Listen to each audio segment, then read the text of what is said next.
Good morning. I just found out that we're on the air. So welcome to our third regular open board meeting for this month of February. I would like to call this meeting to order. We have a quorum. One director is out ill and one director is on vacation, but all of the rest of us are here. So thank you for being here. The media is present. And we are ready to, Bill is pointing at the agenda, so he must think that I'm not mentally capable today, but I'm fine. There are a lot of issues with the agenda, so we're going to do a motion to approve it, but then I'm sure that we're going to hear a number of comments from our board. Before we do that, let's have the Pledge of Allegiance. Oh, did I skip that? It's my time to shine. And you Oh, my gosh, okay, thank you. No wonder why you were pointing. I pledge allegiance to the flag of the United States of America and to the republic for which it stands, one nation, under God, indivisible, with liberty and justice for all.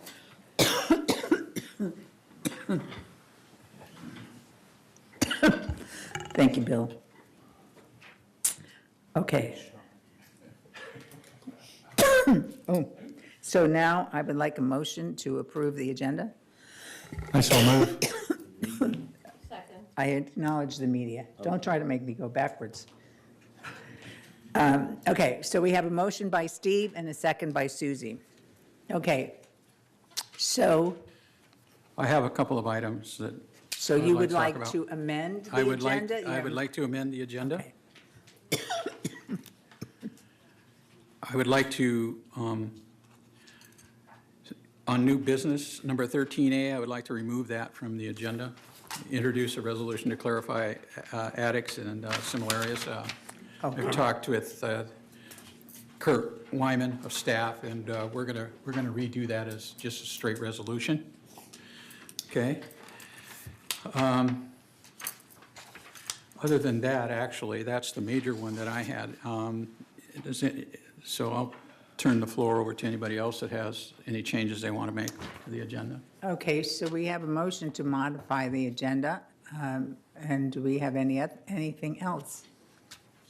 Yes. Well, the interior. Excuse me, would you like to further modify the agenda? Well, I can talk about it when we bring it up. So you're okay with it as Yeah. it is? Yeah. Is that it? Okay, so we have a motion to approve the agenda. We have a motion to modify the agenda, so I need a second on that motion to modify. I second it. Okay, so all those in favor of the modified agenda? Okay, passes. All right, so we now need a motion to approve the minutes. I so move. Are you moving to approve the 16th and the 19th, or one at a time? One at a time. Okay, a motion to approve the 16th. Do we have a second? Roy, okay, all those in favor? All right. And the minutes of the 19th? I so move. Roy seconds, moved by Steve, seconded by Roy. All those in favor? Okay.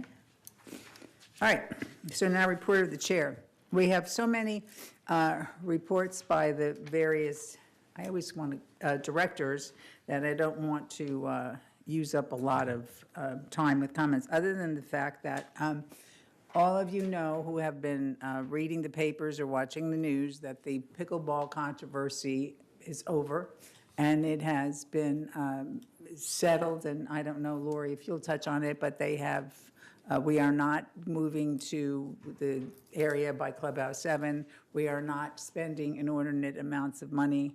And I do say that we have to appreciate both United and Third for stepping up to the plate and saying, we're not really happy with this, so please work with us. We all work together to reconsider what we're doing and make sure that we do the best thing for the community. So we appreciate the activities of all of the the boards.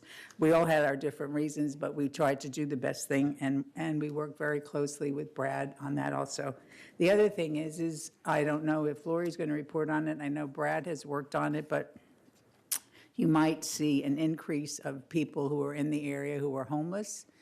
Oops, one of our directors just got back from vacation. Yay. Welcome, Bunny.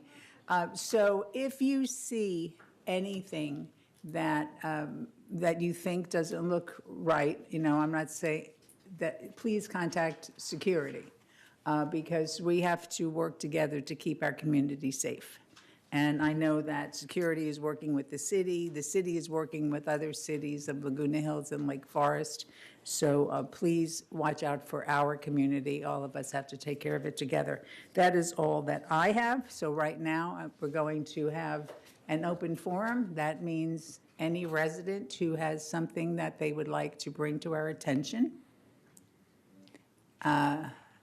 please come up to the mic. Okay, well, I guess everyone is very happy today. So we do not have anything coming up on our open forum. I feel like running up just to do it, but, okay. So therefore, we have no response to the open forum. So we will have an update from our VMS director, who has her sneakers on, so she's dying to run up, Donna Dwallaby. So Donna, please come up.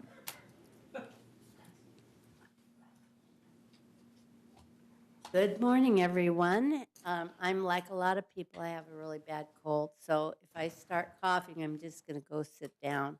I brought a mask to wear, but I decided it probably wouldn't be too cool.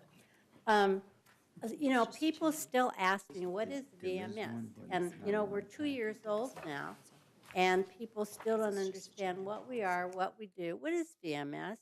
Well, I'll just say for those that are watching at home that don't know, VMS is Village Management Services, and this is a corporation that's owned by the Mutuals and GRF, and VMS provides all the services that you receive. And instead of having an outside company come in and do it, we own our own management company, and that's called Village Management Services. And there's a board of directors that oversees the general manager and the staff, and so we are on the VMS board. There are 9 of us. So monthly we come to our respective boards. Each board has 3 members on the VMS board, and we report back to the boards and to the village what's going on with VMS. I wanted to bring to your attention the bulky item collection service. There's been a lot of problems with people putting things out, just kind of leaving them outside their houses. And I just wanted to remind people that there are 2 times a year that the residents can contact resident services and have bulky items picked up from their home. If you have 5 or fewer items to pick up, Waste Management, through their contract with the City of Laguna Woods, will do the heavy lifting for you. After spring cleaning, call 949-597-4600, and resident services will arrange for Waste Management to send their team to collect bulky items for your home and haul them away. Many of these items are donated to the Goodwill Industries, so if you would like a receipt for when you prepare your taxes, just make sure to mention it when you schedule your appointment. You can also leave your items near your trash enclosure the 3rd Saturday of each month, and it will be hauled away. Just make sure to place your items out the night before or no later than 7 a.m. on Saturday morning. And be aware, if you place items near the dumpster other than the 3rd Saturday, you could be subject to a fine. So again, the number is 949-597-4600, and that's for bulky item collection. We have our VMS board meetings twice a month, and our members, which are members of all of the board, the Mutual and GRF boards, come to our meetings, and we have reports by the various department heads, And so it gives an opportunity to get more information and have more communication with our department heads. And so I just wanted to remind the board members that tomorrow, Director Tim Moy will be speaking at our meeting and answering questions that you might have about any problem areas that you're experiencing or that you're hearing about. And he'll be there. And so if you come at 9 o'clock, you'll get to hear him talk and you'll get to ask him any questions that you may have. Some information from General Services. Our manager there, our director there is Bruce Hartley. And transportation, we're testing software to improve a plan-a-ride schedule. Eventually, residents will actually be able to schedule their own rides via the computer. We have 2 new 10-passenger buses. They were recently purchased, and they're smaller buses. They're quieter, and they're able to get in and out of the cul-de-sacs to pick people up. Sometimes some of the people that are the it's more difficult for them to get around, live in cul-de-sacs, and you know how some of our streets are. You can't get a big truck in there. Big buses can't get to them, and they can't get out to the street to get onto the big buses. So we have 2 smaller buses now that can maneuver in and out of the cul-de-sacs. The towers, there's still some problems there with not able to meet their needs. So we're working on that, analyzing ways to improve the service for the residents that live in the towers by providing a better plan-a-ride service, which is when you can actually call in and have somebody come and pick you up. On our paving and street issues that residents talk about, cracks in the sidewalks and paving issues, it started out when Bruce took over the department. There were 800 open tickets, and now they're down to less than 500. So they're really working diligently on repairing. And also sometimes things have been reported more than once. So if there's 800 tickets, doesn't necessarily mean there's 800 problems. The same problem can be reported several times, and it doesn't get handled and gets reported again. But it is now down now. They've gotten 300 recent things done, and they're working on it all the time. We have a new sweeper, which is really good. If you've noticed, residents and your board members, your carports are getting cleaned on a regular basis, which is wonderful. I appreciate it for sure. And they now have a sweeper that actually vacuums up the debris. It doesn't blow it around, which I think is really wonderful. I never did understand those things that come in and blow it from here to here. It's still there, but this new sweeper actually picks it up. So that's a good thing. The landscaping department has a manager and two supervisors were recently promoted. Customer service is improving, and the ticket closing rate is going down, and the open ticket rate is going down also. And Arbor Pro, which we've talked about before, that's the firm that has actually an inventory of every tree on our property. And we'll have all the information about pruning and trimming and when it's available, when it happens. You know, every tree isn't the same, and when they're pruned and how often and how they're cared for is different depending on the species. And Arbor Pro has that information. It's all computerized. And so one of these days soon, residents will be able to contact Arbor Pro through their computer and find out what that tree in their front yard is and when it's scheduled to be trimmed and other information. So that's a really wonderful thing. That's about it. I wanted to mention that everybody knows that our dear Lori Moss is going to be leaving at the end of the month. And I've had so many residents have approached me and said, why is she leaving? Where is she going? Nobody wants her to go. And it's been 2 years, and it's amazing when I think about all the things that have gotten done and changed in the last 2 years. It really is remarkable. And Lori has been a valuable part of our staff and very much loved and appreciated by our residents. So she's leaving, by the way, for good reason. She's not leaving us to go get a better job. She likes her job, but she's getting married and she's building a house and moving to Arizona.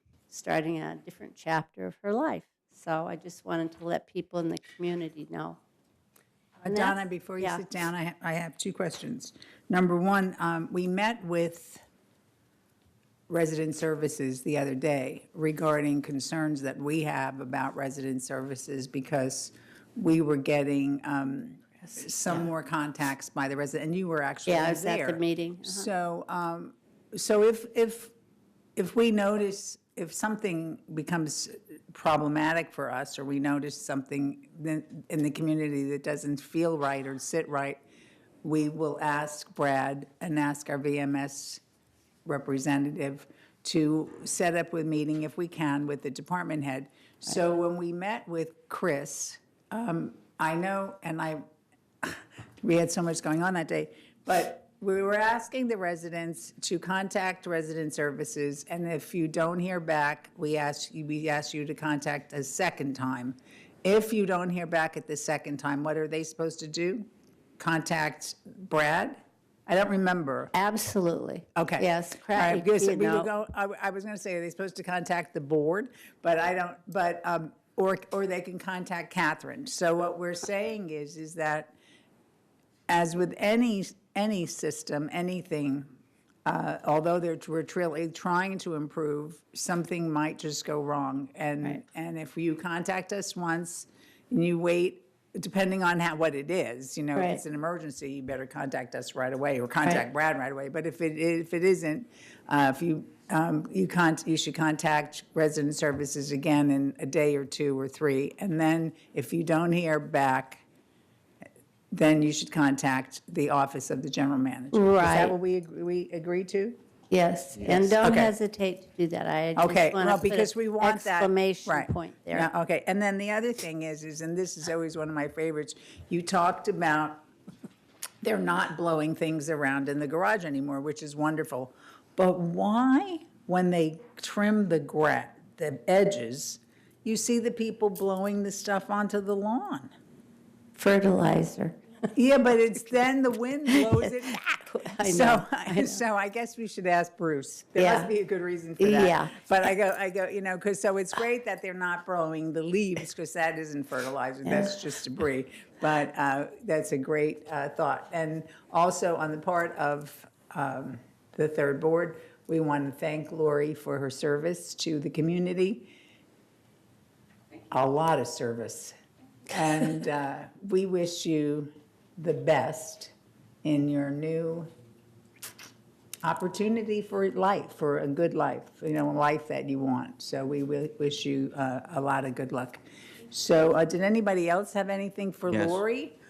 Okay. Not for Lori, I'm sorry, we didn't get Donna. up to that yet. For I Donna. just wanted to clarify two things. One is the VMS board is elected by the other boards, and the meetings are just open to the board members. Right. It's not open to all residents. Right, So right. there That's may a have good been some clarification. misunderstanding Yeah. about that. Right. No, the meetings are only open to the members, which are the two mutuals and GRF.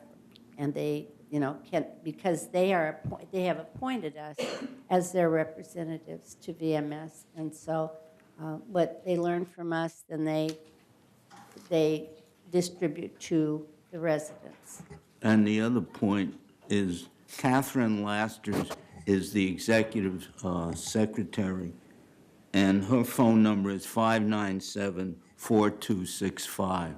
So if you do have an ongoing problem, as Rosemarie has indicated, then call her, and I assure you it will be handled. Yes, Catherine's on the spot. She's excellent, and yes, it will be handled.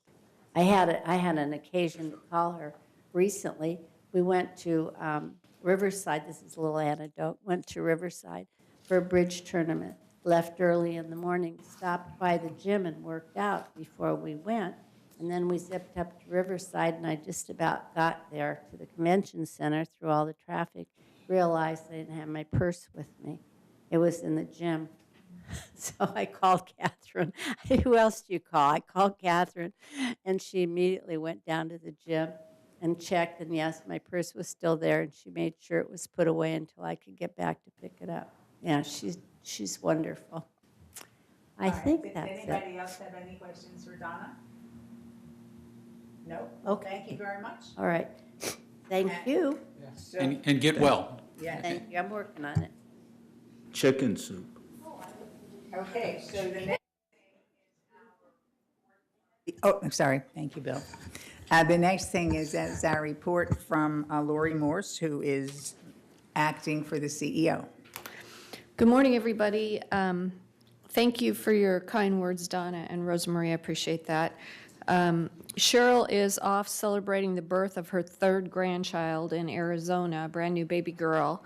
And so with us today, we have Leslie and also Susan Connolly, who is a temporary that is helping out in the clerk's office.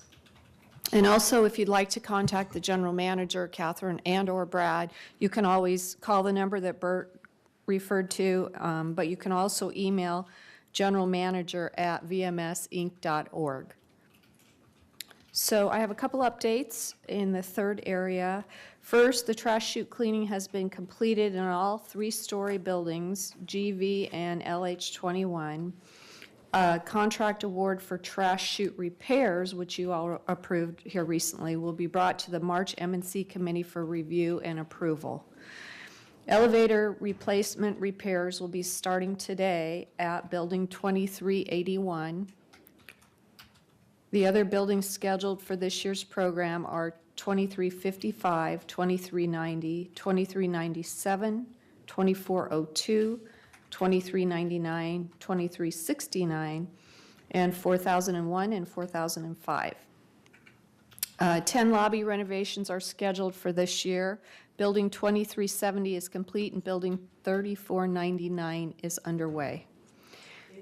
Is there a print, there's a printed list of all of this, isn't there? I could get that to you, yes. Well, because I'm sure Lynn wants to, I'm talking slow for you, Lynn. no, but if we could have it printed, she'd be Yeah. more secure. Yeah. Doesn't it also appear in the Breeze? Yes, yes. But we actually do like to give them the annual scoop, which you are doing.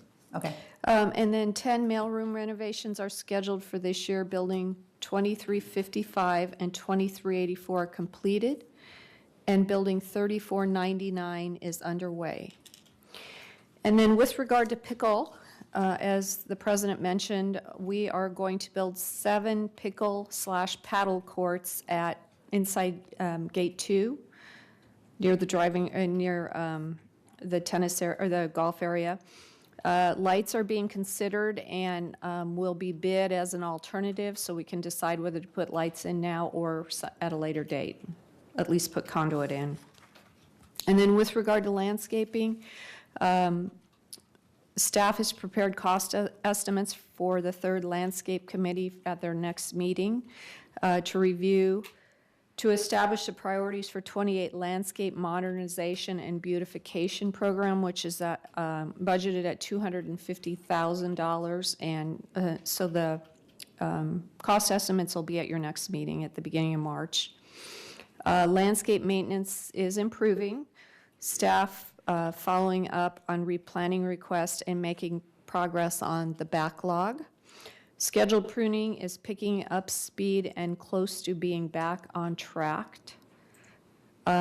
Species-specific trimming program, which was approved at the last Landscape Committee meeting at the beginning of February, is a great program because it'll speed up trimming on some species and delay trimming on others that may not need it, instead of trimming everything all at the same time.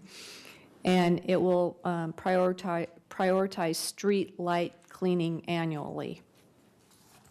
And Trimming, you mean trimming? clearance, the clearance, Trimming the trees that are blocking the light, right, not cleaning the street lights. Okay. right.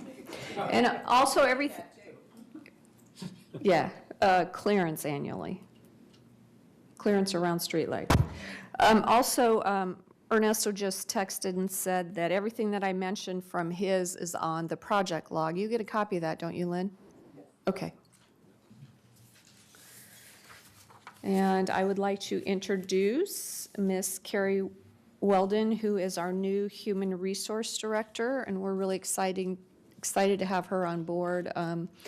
She has really hit the ground running. She's very knowledgeable in a lot of human resources. She's a great recruiter, which is something that we need because we have over 70 positions open right now, which kind of shocked her when she came on board. But I'll let her tell you more about that. Carrie? And welcome, Carrie. And the reason why we have Carrie, other than the fact that we really need a great recruiter, is because Jackie, who was our human resource director for a long time, is retiring. Yes. So we just like to let people know where the people went. So welcome. Thank you, Laura. Well, I'm looking forward to working with all of you. I know Bert now.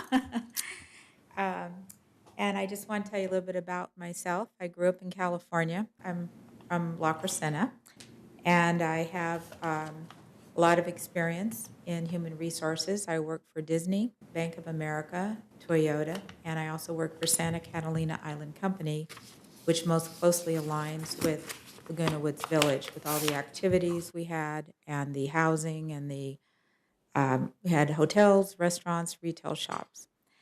I have a master's degree in business from Claremont, and I also have, I went to USC, and that's where I got my human resource certification. And anyway, I just wanted to introduce myself. Like I said, I'm looking forward to working with you, and thank you for the opportunity. Thank you. We asked Brad, can we meet with the human resource director and tell her her needs? And he said no. Because the employees are a different issue. So we quickly met with our VMS representatives to remind them of our needs. So I'm sure that you'll be hearing from them, or if you haven't already. Thank you. And then I'd also like to introduce Eileen Paulin, and she is our new marketing and communications manager. She was very much needed for a long time, and I'm happy to say that she and Heather Rasmussen will be a perfect team together. They're already hitting the ground running and doing a great job. Good morning. Many of you I've met, and those I haven't, I will, including everybody back here, I'm sure.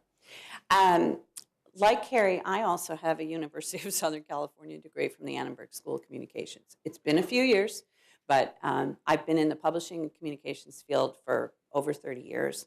I'm really looking forward to it. It's nice to be needed. A little scary when everybody that walks in your office and says, oh my God, we're so glad you're here. But I can see why. There's a lot. And I've really enjoyed working with Heather so far this first week. I feel like I've been here longer already, and I'm at the other end of my phone. We realized on Friday afternoon it wasn't working, which is why I had not received any phone calls, but it's up and running today. So if you ever have any questions or concerns, just get a hold of me. Thank you. We welcome you. We did ask Brad if we could meet with you, and he said yes. So that's a good thing, because a number of us on this board have degrees that relate to communication, but we also have committed, we should be committed, no, have made a commitment to the community that we were going to improve communications. So we have been really pushing Brad and pushing him and telling him how much we needed someone, and Bert does an incredible job of heading the communications committee for Third Board, but there is a lot that needs to be done, and I know that he was part of the interview process, because we on the boards are involved, at least one of us, in the interview process, depending upon what the category is. And he's looking forward to your being on. Maybe he'll run for the board again if he's happy. We keep trying to get him to do that. But the thing is we have a number of things that are really very close to our heart and very important. And one of them is rumors and and stopping them. But I'm sure you'll figure it out. You're a pro, and we really welcome you. So we look forward to our meeting with you. James. Oh, I just have a curiosity, because in the previous, I don't remember seeing the new marketing and communication director.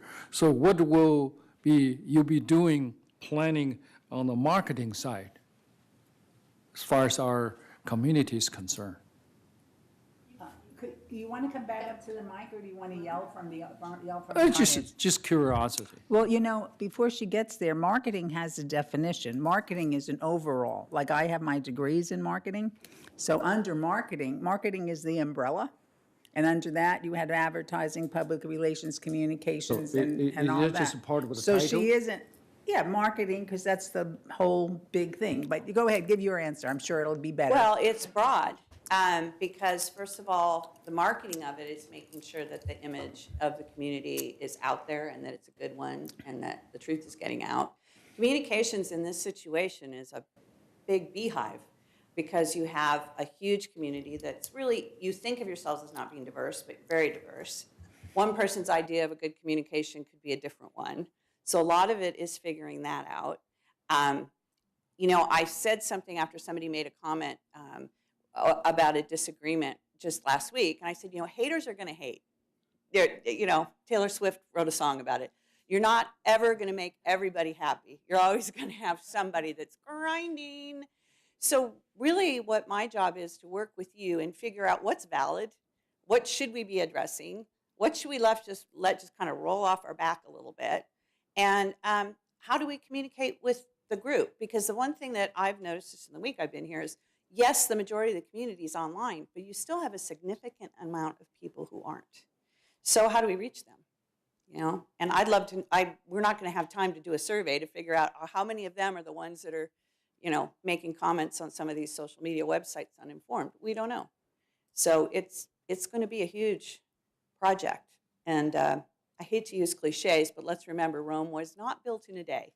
But, just last week, getting the breeze out and what's up in the village was a real eye-opener to me about just how fast we have to be able to move as a staff because there's so much more to do. So I don't know if that answers your question, but. Will you be attending the orientation meeting? Yes, I will. So in the past, it was done by Lori, she's waving her head, yeah, and Heather. Right. So you'll take an active part? I will have a role in that. And there's been some discussion about how we may address just that whole community tours as well, the docent tours. Well, one of the good things we did start in the past year was working with Lori. We started the evening orientation. Right. Just because we recognized a shift in our residents. Right. A lot of them are still working. And we thought that was important, and it's done well. And then after a while, we kept telling United, look at what we're doing, look at what and they started to do it also. Yeah. So it really works really well. And I have some thoughts, on that as well, which we can certainly discuss. I'm trying, the only reason I'm being hesitant is 1 week in, it's so easy to stand up here and make a comment that's uninformed. So I want to be careful about that. So who's doing orientation tomorrow? Tomorrow night will be me. Oh, okay, all right. But I have one thing I have no doubt about. Bert's going to keep me in line. I've seen him all but one day since I started. So. Well, you're also welcome, I'm sure you'll be there at our communication meeting. Absolutely, I should be at every Because communications meeting. these questions really touch on all the issues that we're trying to come to grips Right, with. and we're going to have to prioritize which ones do you want to Yes, hit first. and actually on Friday morning, we're having strategic planning. We've already done a good amount of strategic planning, which is planning for the future in M&C and energy, which doesn't mean to say that that's over, but we're going to be addressing communication and landscape as part of our meeting on Friday, because we haven't really, we took so much time on M&C, which is endless. So so we'll let you know how Okay. that goes. We told Brad that at this point, we didn't feel that the department heads should be at the meeting because we're still getting our ducks in a row. But Right. then we could work with you. But I don't, James, just to address you, I don't think this is a new idea. It's my understanding that they've been looking for somebody, and, it wasn't just like a whoa.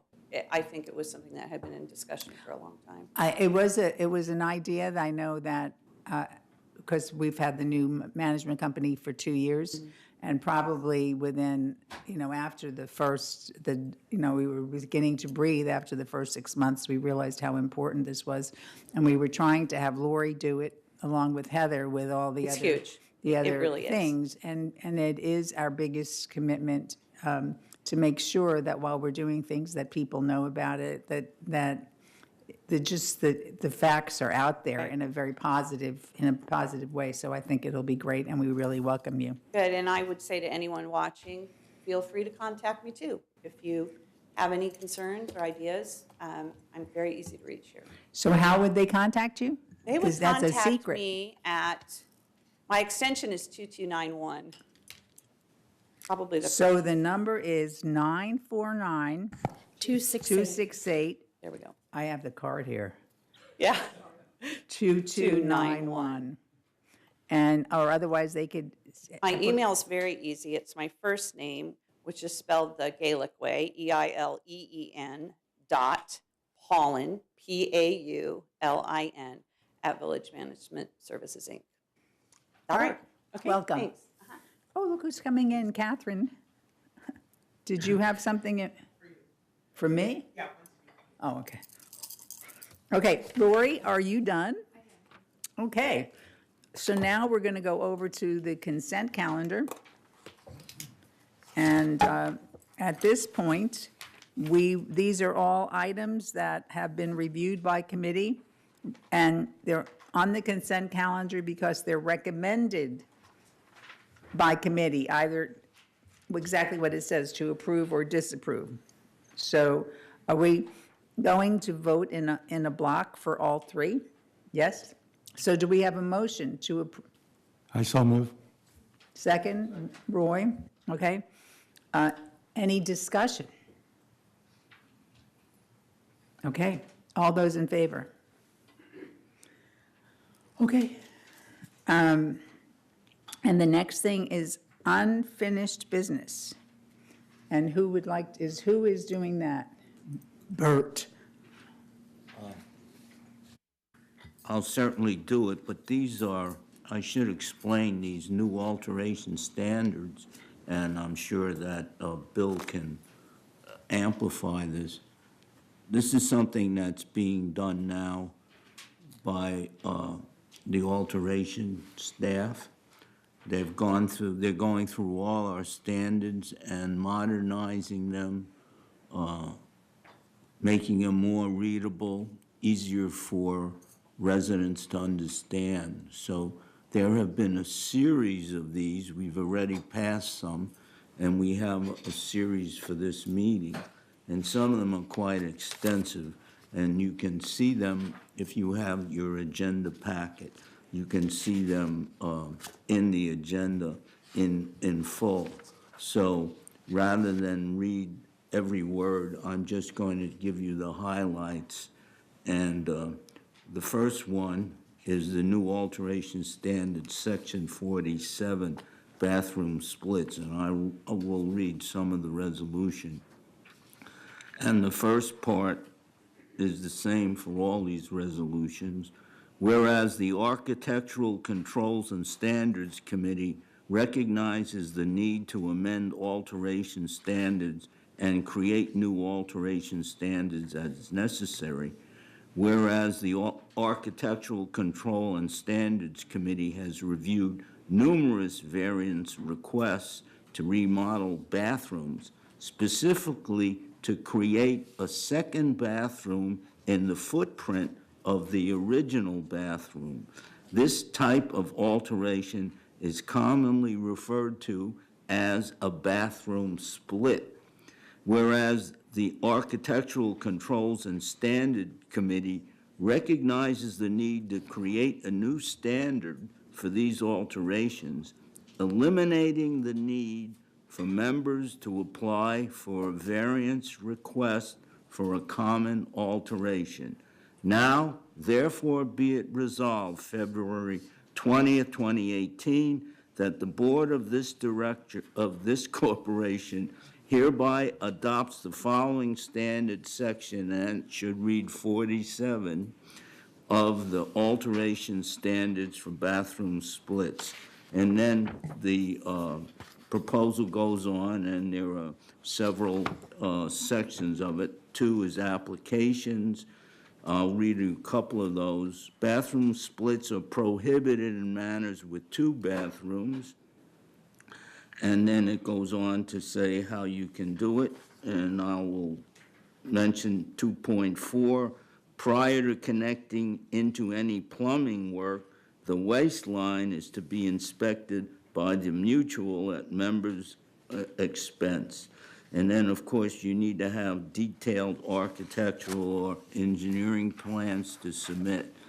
And it goes on extensively to explain what you need. And for additional requirements, it's another section 3, alterations involving common walls shall be fire rated per current California building code, and it talks about exhaust fans penetrating the walls, waterproof integrity of the roof, and roof tie-ins for vents, and cutting or alterating roof trusses. Obligations. Member is responsible for damages to roof or other structures caused by any alteration. The mutual member is responsible for and will bear all costs associated with cleanup or repair of mutual-owned or controlled property made necessary by or resulting from the alteration. Resolve further that the officers and agents of this corporation are hereby authorized on behalf of the corporation to carry out this resolution. I move. Second. Is there any discussion? Okay, this is on 30-day notification, so we're not voting for it. A 30-day notification is, you're shaking your You head. introduced it last month, so this is the end. The This 30, is, yeah. Yeah. oh, January was, okay, so the 30-day notification So is we- there? Okay, yes, so we so we are, vote so on we it. are voting on. So Yes. did we vote on it? No. No, So we now vote we're on going to it now. vote on it. Yes. So we have a first and a second. So is there any, there's no questions and no discussion, so all those in favor? Okay, it passes. I was just going to ask a question. I'm going to look at Bill, and he'll probably say, oh, does this happen a lot? He's going to tell me to get lost. No, Kurt is in no, the back. We've got Kurt Wyman in the back, Well, I sad, mean, well, but it he- doesn't happen a lot. It doesn't happen a lot, okay. No, All right. but I mean, it does happen, and so therefore you have to deal with it. Therefore, it is addressed. Right. Okay. And All if right. you want to do that, then it's really important to you. Okay, thank you. Okay. Lori? And especially now, since it's a standard, more people may be coming in now that they don't have to do a variance. Right, it could be, yeah. And the fact that people are learning that they can do it. Yeah, right, okay. And we do want to remind people, though I know Bill will do this, that when you are doing construction in your unit, you are required to get it permitted, and you are required to display your permit in a visible window in your house, like not a window that's over on your patio and nobody could see it, but a window that people could see in, because this is really important. We have issues and concerns about people doing non-permitted work. And if they do non-permitted work, that could compromise the building. You know, they could be doing something with a support beam or all of the very significant things that shouldn't be done. So, did you want to say something, Bill? Oh, I'm just going to add to that, just to remind people that when you do have a contractor coming to work on your manor, they're not allowed to park in guest parking. If they've got a load of material, they're allowed to park there temporarily while they unload the material in their equipment, but they cannot park there permanently. And that is another real pet peeve with the community here, because people find that their parking stalls that they're counting on to park their cars in are occupied by trucks and other equipment. So people should remind their contractors that they need to, after they've unloaded their equipment and material, they need to move their vehicle to the street, parking by the curb.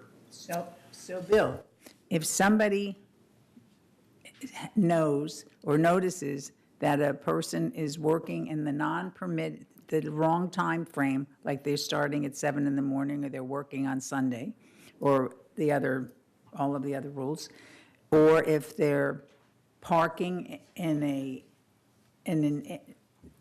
non-designated spot, or if they're doing work and there's no permit, what should they do?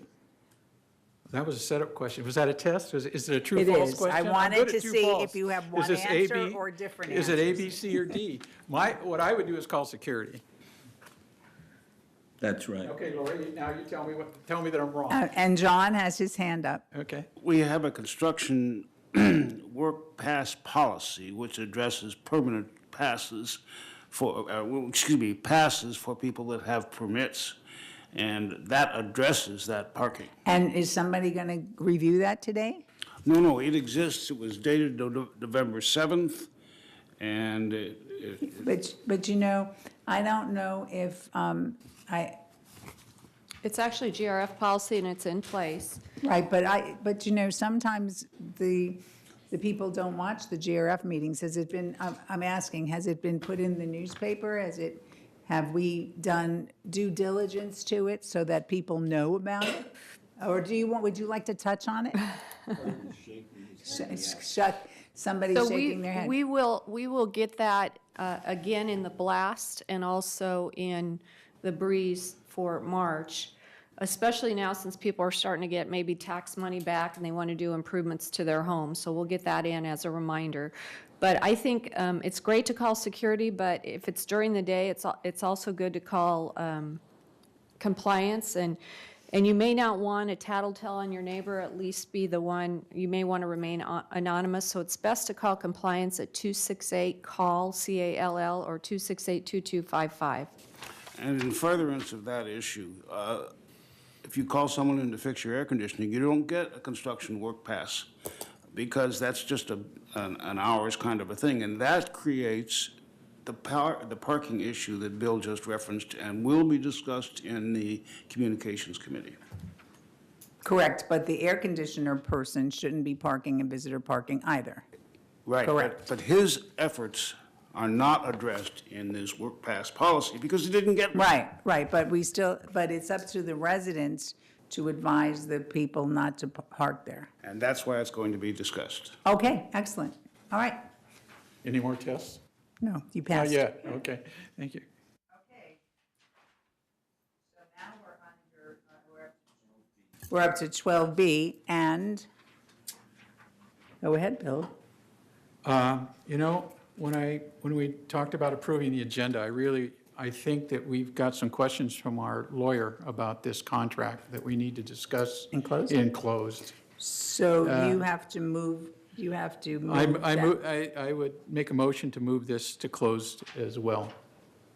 Okay, so I have your motion. Do I have a second? John, are you? Second. Oh, okay, I didn't know. All right, so I could agree with that because I don't know how it got on here. I think that we need to work a lot on improving this entire agenda and process, because it's you've all worked so hard on it. We all have, well, you and Bert, especially over the weekend. So we have a motion. It was seconded. Is there any discussion?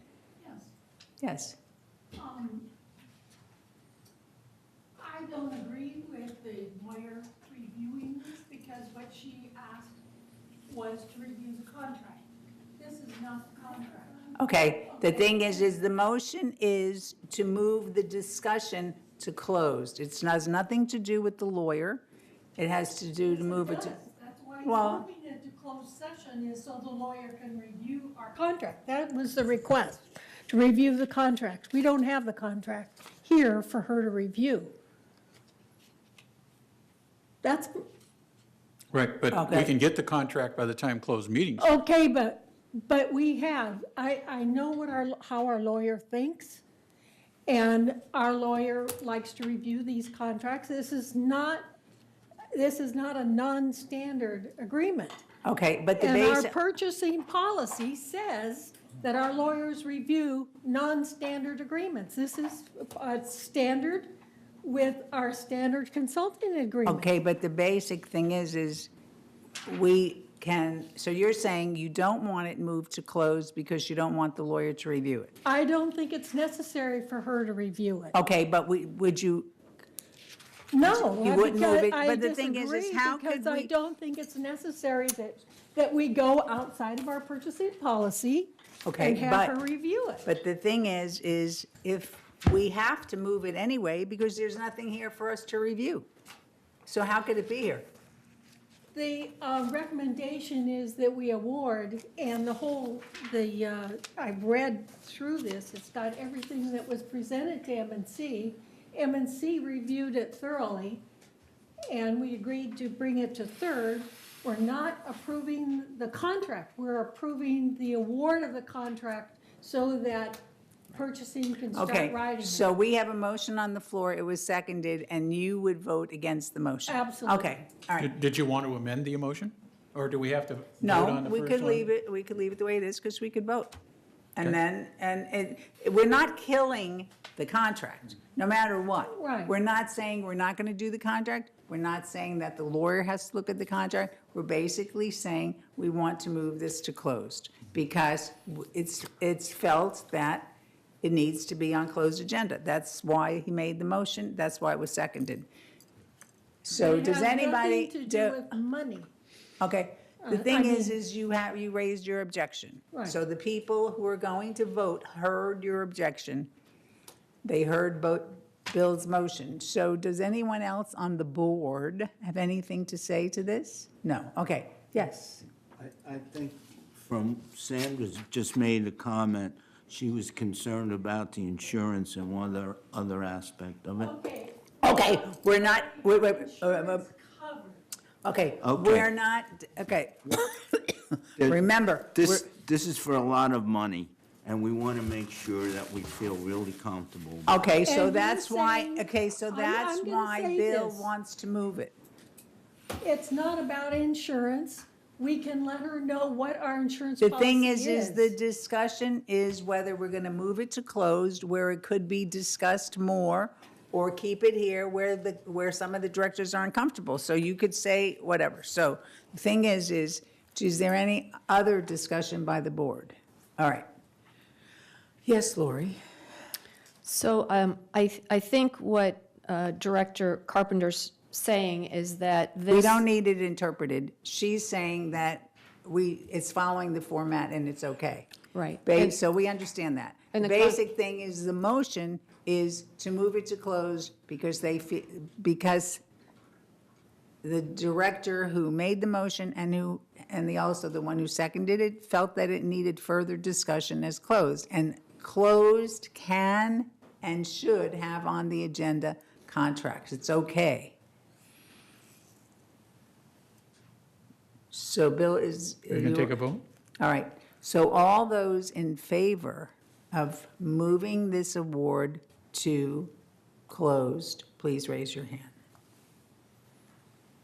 Okay, so we are going to discuss it at closed, and at that point, we could say whatever we want. Good.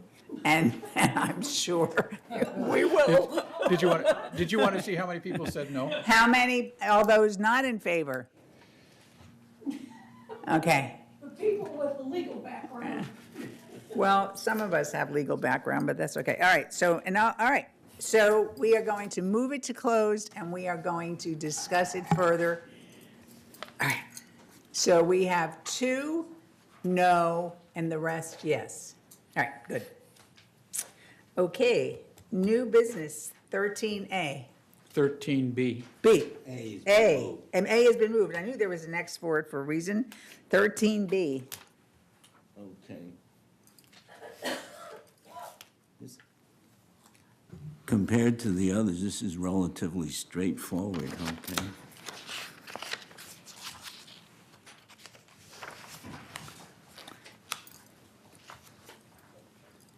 Whereas the third Laguna Hills Mutual has experienced significant damages to both mutual and members' property from the failure of aging water heaters, and whereas Third Laguna Hills Mutual has determined that the majority of those failed water heaters are older than 10 years and beyond the term of the manufacturer's warranty. And now, therefore be it resolved, March 20th, it should say February 20th, 2018, that the Board of Directors of the corporation hereby introduces a policy directing the alterations department to perform interior inspections during the resale process to verify the age of water heaters. And resolve further, members will be required to replace all water heaters at their expense that are found to be in service over 10 years of an indeterminable age or in disrepair. Village Management Services Incorporated will make available several avenues for members to replace the water heater, and resolve further, effective January 1st, 2019, the replacement of a water Why? heater during resale is mandatory, and resolve further that the officers and agents of this corporation are hereby authorized on behalf of the corporation to carry out those resolution. I move. Second? Okay, any discussion? I have some questions. Number one, these dates seem to be driving me. So is it supposed to be February 20th? I think it's March, actually, It's because March? it's 30 days. Okay, and the other thing is why is it effective January 1st, 2019? Was there a reason for that? We want to give the residents a chance to, Like if they're going to sell their unit, if they're planning on know, selling their yes. unit, this gives them plenty of time to get this done before they would enter into the process. Well, that makes a lot of sense. You know, it isn't like, oh, you have to start tomorrow.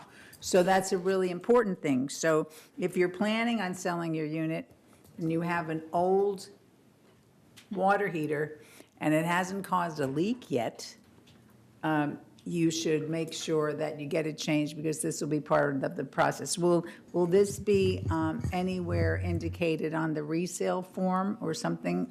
That this, yes, so that'll be updated to include this. Okay, so we know that when we go to damage restoration meetings, the two biggest things were water heaters and ice makers. Refrigerator, ice maker. Refrigerator ice makers. I mean, it's absolutely incredible that those are the two biggest things. I think sometime in the future, we probably should work with Kurt or Ernesto to come up with some better plan on inspecting those, et cetera, because they do cause a lot, they've caused a lot of damage. We sit there and are amazed at, the damage, but we've identified the water heaters, but the ice makers are another thing. Put that on your list. So, all right, so we have the motion, we have it seconded. Do we vote now, or we wait Can we till 30 discuss it? days? no. Some discussion just- still. All right, I just want to point out that in the staff report, it goes through the process for how a resident can replace the water heater. And that's really very well done, and I think we will use that and put it in the breeze, because one of the questions that we've been faced with, residents don't know what to do, how to go about replacing a water heater, and it's pretty complex. So this really goes through the process of really what you have to do if you want to replace the water heater. I think that's well done. And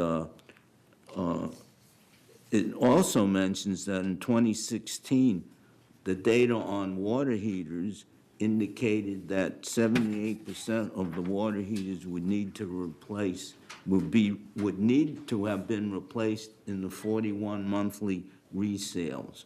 So the average is 32 water heaters monthly will have to be replaced because they are out of warranty. So there's a good chance that anyone here should check their water heater. Residents should check their water heaters. They probably are out of warranty, and that's what happened to me. My water heater was 12 years old and it leaked, and I was out of warranty. And so the thing is that you on residency have had this thought for the resale process for quite a while, but you didn't move it forward until we got a good report from maintenance M&C as to how to replace, what you have to do to replace your water heater, because there was a lot of confusion about that, not because the city had changed some rules, et cetera. Is that correct? Yeah. So this is very important, not only for the resale process, but just for any resident who might have wanted to replace your water heater and were stymied by, oh, the city has to give you a permit in this, or then we had this thing, oh, we're not doing it now for 6 months because we don't have the parts. So this area has been corrected. Is that correct? Looks like it. Okay, so everybody should know that. Susie, did you have something that you wanted? My concern still is, maybe I can ask it later, but my concern is clarification on those people who have manor alterations in Third, and our water heaters have been moved dramatically to a new area. Are we going to work on those, or are plumbers going to do those? You're, Well, when you say, are we going, you mean is staff? board. going to- You have Or to is do it. board going to do that? Yeah, right. Rosemary would be a good one, you know? Right. So, No, I'm serious. I mean, Kurt, I mean, our in-house staff, will they do it? Or do we have to still go outside to an outside plumber? Sorry? well, because, and that's a good point. It used to be, in the old days, that if you had an alteration, staff wouldn't work on it. But I don't necessarily believe that that is the case. So yes, Lori. So Ernesto wanted me to add that an additional reason, other than to get the communication and the process out, is in 2019, the reason why we're postponing it is there's a need for staff to gear up for the inspections. And it will take significant time and manner inspections for all the inspections. So we need to plan out that schedule, how we're going to do it, how we're going to get that information out to the public. is United, does Ernesto have to deal with United too on inspections? Are they going to go through that process? But they supply the water heater. I know they supply the water heaters, but they have to be, are they going to have to be inspected too? Yes. Okay, so that is a big job. I mean, you're doing both mutuals? Okay. Yeah, but United should be on a different I'm sure they are. program. But it because takes they're- personnel yeah, to do yeah, okay. that. I'm still not hearing an answer to my question. The thing is we But obviously have to maybe we get you didn't. an Okay, answer. go ahead. Yeah. Yes. In-house. Okay, thank you. Okay, so, so that's that for that one? Yeah. All right. And by the way, I just want to remind everybody that March 20th on here, that is not 30 days from today, that we're going to have, if we're going to approve these. The 30 days is probably going to be on like the 22nd or 23rd of March in order to, we'll probably have to call a So special you have meeting. to, you have to change the date on there? Yeah. So can we do that? Can that be done, please? Well, we would have to schedule a special meeting. No, but it should give, if March 20th is the wrong date, it should be. It's just not long enough. I Because don't- February's a short month. You're right. Yeah, so It's we should 28 say. days from today. So it should be 28 days, but, or 30 days. So do you want to meet that Thursday? Well, The we don't have to 22nd? put the date in here, we just have to, we have to just put the right date, and then we can meet, we just have to put 30 days, then it's up to us to meet before the next Right. board meeting if we wish to, but we just have to show the right date on here, and then we would schedule our meeting. My Well, guess- all of these should say February 20th, because it also says introduction, and that's the day you introduced it. So Okay. that's it, period, and then 30 days can be any time, as the president just Okay. said. Sure. Okay, so we have to. February 20th. So it's February 20th, but then we will make a list of how many of these we would have to vote on, so we might schedule one of the approval meetings. Okay. All right, go ahead, Bert. You have more? Yeah. Sounds so excited, Bert. We did B. You have to go up to, oh, wait a minute, Donna had something. Did we ever vote on it? Comment about the ice maker? No, Not? we'll do it after. I mean, Okay. that was just something I threw out there, but we could do it later. Okay, we'll do it, because I really shouldn't have said it. Okay, go ahead, Bert. Okay, before I read this, this is the, Excuse me. Do we have to vote on that now, or we vote on the, no, we voted on the 30 days? yes, Okay. we've Got it. discussed it, and now we wait 30 And then days. but then we have our vote on it day.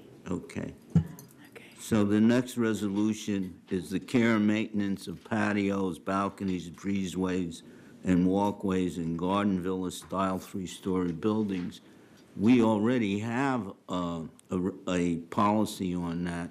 This is a special policy, and it relates to the task force on breezeways that is running a pilot study on 3 garden villas where they're looking at replacing the breezeways, the area of the breezeways that now has this green, essentially carpeting material.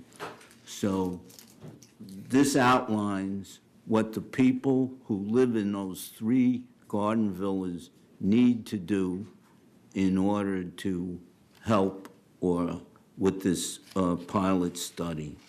So whereas the board created a garden villas breezeway task force to outline a communications program for the renovation of the building walkways, whereas the renovation program includes replacement of the carpeted areas in the garden villas breezeways recessed areas with concrete and other materials to match the existing walkways, whereas Garden Villas Breezeway Task Force has recommended adoption of the care and maintenance of patios, balconies, breezeways, and walkways in 3-story buildings policy to include specific language regarding personal items in the newly renovated buildings, and whereas the Garden Villa policy complements the existing care and maintenance of patios, balconies, breezeways, and walkways policy, Resolution 0316117, now therefore be it resolved February 20th, 2018, that the Board of Directors of this corporation hereby introduces the care and maintenance of patios, balconies, breezeways, and walkways in Garden Villa-style 3-story buildings policy as attached to the official minutes of this meeting, and resolve further that this policy applies to Garden Villa buildings that have been renovated, and resolve further that the offices and agents of this corporation are hereby authorized on behalf of the corporation to carry out this resolution. I move. We have a second? I second. Any discussion?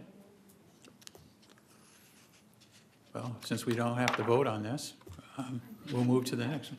Oh, we just voted after the 30 days? Yes. Okay, my question, and let it be known that I had to rush through all this stuff this morning. Oh, man. When would the 30-day, the date, Pro- 30-day be? Probably about March 23rd, which is a Friday.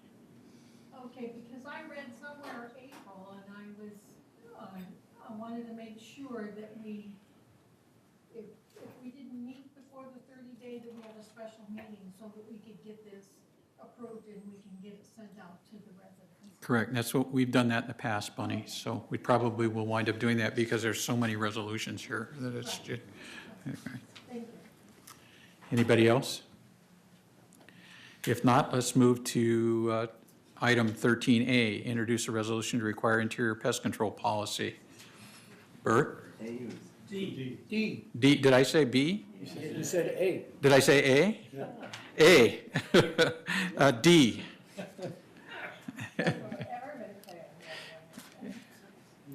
Yeah, getting old, that's no fun. This policy, this calls for an interior pest control policy, but it essentially covers bed bugs or vermin of that sort, and it does not cover rodents. And I was a little concerned about that, so before I read this, I want to point out that I've talked to Ernesto and Brad, and they've agreed that there will be a separate rodent policy which will complement this policy. Whereas it is the resident's responsibility to eradicate pests in an individual manner, however, there is no formal policy in place to address such matters, and whereas establishing a policy would enable staff to efficiently and effectively administer pest eradication measures should the need arise, including multi-unit building infestation, as well as effectively set an expectation level for residents regarding responsibility on pest control issues in their manners. Now, therefore be it resolved, March 20, 2018, that the Board of Directors of this corporation hereby, I've added the word hereby, introduces an interior pest control policy as attached to the official minutes of this meeting, and resolve further that the officers and agents of this corporation are hereby authorized on behalf of this corporation to carry out this resolution. And those of you who have the agenda packet in front of you can see the policy and the staff report. I move. Do I have a second? Any discussion? If not, we move to the next agenda item, which is 12E is in Everett. Introduce a resolution for a trellis removal policy. Actually, there is no resolution. That is true. It's just the policy here, that staff report. Just adoption. And we'll just adopt it. Yes. Does anybody have any discussion on that, after having read through it? Is it pretty clear? Basically, do you want me to discuss what that is? Yeah, I think that would be good. Right. So people Basically, are aware. basically what the, let me get to it here so I can. Page 1 of 5. What the original trellis removal at mutual expense policy is that when we go through prior to paint, in many manners, they have wooden trellises that were installed as part of the original footprint of the manor, and they're usually over the walkway. And because it's wood, we have found that there's a tremendous dry rot infestation in these structures that actually have no structural value. They're more decorative. And what happens is that it's very expensive to remove the dry rot, to clean those up prior to them painting, and it's partly because of the amount of labor that's involved, very time-consuming labor to fix these trellises. So what this policy is that when it's implemented, will be that the prior to paint people will look at the situation, determine that there's a considerable amount of dry rot, and they will go to the manor owner and offer them the opportunity for at mutual expense to remove the trellis, and at no expense to the manor owner. And if the manor owner goes through with that, and that trellis is removed. It does not preclude the manor owner from wanting to put up another trellis. But if they do, it will be at their own expense. They will take responsibility for it. And it will have to be made out of a material that is not wood. Like, it'll have to be like vinyl or aluminum or something that does not cause dry rot. So it's a program that as VMS staff goes through with prior to paint, they're going to look at the situation because it's going to probably be cheaper to actually tear it down and remove it than it is to repair it. It's not mandatory that you take the offer. Manor owners who say, no, I want it replaced like it was in its original state. And if, the little catch there is, if in fact a manor owner has actually modified the trellis, that offer will not be made because the manor owner has probably gone through a variance and they have taken responsibility for that trellis. But if it is the original trellis and nothing has been done to it in terms of taking over responsibility by the manor owner, then that suggestion will be made. Are there any questions? Is that clear? Okay. So I have a question, and Sure. I hope I didn't miss it. Is there a reason why this one isn't written up the same as the other ones? Because it's going to be a staff policy. It's not a, it's, Because it says it's a resolution. I know. Is it a It's resolution? it's misstated So in it the should say agenda. introduce a Policy, A policy? right. It should just say adopt a policy. Adopt a policy. Adopt a policy. Right. Thank you, Lori. My goodness. Adopt. So do we have to vote on it? Yes. We have to It'll vote, give staff direction to it. implement that policy. but we don't have to give 30 days on it? No, because it's a staff process. And so you have to, did we move to adopt this yet? Or are No. we going to? No, there's All right. no, I would just- no motion here yet. So now we have to make a motion Yeah. to adopt the policy. I was just trying to explain Okay, it. so then are you going to make the motion then? I would like to make a motion that we adopt this policy. Second. You got a second? Too late, Roy. Got to get fast. Any further discussion? If all- Actually, all I have a those- question. Sure. You know, that if we remove the trellis, you know, that takes some effort. Right. You got it. So however, if the resident says, oh, I like to install a original trellis using different kind of material. So exactly where is the sort of the money split occur?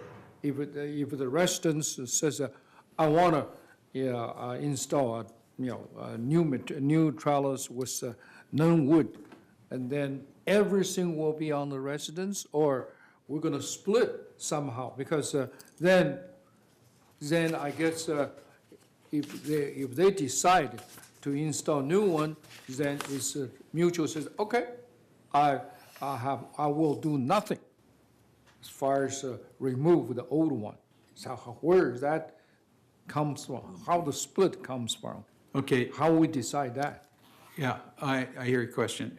Basically, if it's the original trellis, we're going to go to the owner. If it's got dry rot problems in it, staff will initiate the process and saying, We're going to remove this it. trellis has got dry rot, we're going to make you the offer that we'll tear it down at mutual expense. Okay? The mutual is going to pay for that. In the policy, the estimate, it's just an estimate, would be about $2,000 to remove it and to take all the material and dispose of the material from the trellis. Okay? What the manor owner does with it after that, they would have, if they wanted to put a new trellis up, they would have to get a variance, and they would have to take responsibility for that trellis at that point. You mean after the removal? After the we removal. spend it That's $2,000. right. Well, what about if the owner says, I want to do it fast? So, request a variation and then say, give me the $2,000. I'll go ahead and do everything. No. Can we do that? No, not the way I read the policy. The way I Okay. read the policy is that staff has to initiate. Okay. So two, And then- sort of a two steps. Like when Procedure. they, right, when they were painting my unit about 5 years ago, Yeah, I said I'd really rather have vinyl on this. And they're, okay, And I that, you yeah, answered right. my question. You got it. Clearly, two steps. All right. Yeah, okay. right, thank you. James, I don't know if you remember, but it was to the point where it was like, okay, we'll remove it, but if we leave holes, you have to fix it. Remember? That was how it was. Yeah. And we said, no, no, no, no. No, I We saw are that going- you're gonna fix the hole. Right, well, that's what we really worked on, because the Right. original idea was, okay, we're gonna take it down and we're leaving, you Yeah. know? And we're not gonna do that, we're gonna get the place, your home, looking really good. Then if you wanna do something after it, then That's it's up to something you. else, yeah. Okay? The variation. So, all right, we have a motion, we have a motion, we have a second to adopt this policy. We had discussion? Everyone in favor? That's everyone, so I don't have to ask who is not in favor. Okay, good. Next one. Go ahead. Go ahead, Bert. Are you tired yet? No, no. I just love this. Whereas the Architectural Controls and Standards Committee recognizes the necessity to amend alteration standards and create new alteration standards as necessary, and whereas the Architectural Controls and Standards Committee recognizes the need to revise alteration standard Section 10, doors exterior. Now therefore be it resolved. What's the date? February 20th or March 20th? February 20th, because you're introducing it. And this one is right. Now therefore be it resolved, February 20th, 2018, that the Board of Directors of this corporation hereby introduces revisions and amendments to Alteration Standard Section 10, doors exterior swing. And here are 2.0 types of doors. All doors shall be of solid core, 1.5-inch minimum thickness with exterior grade hardware.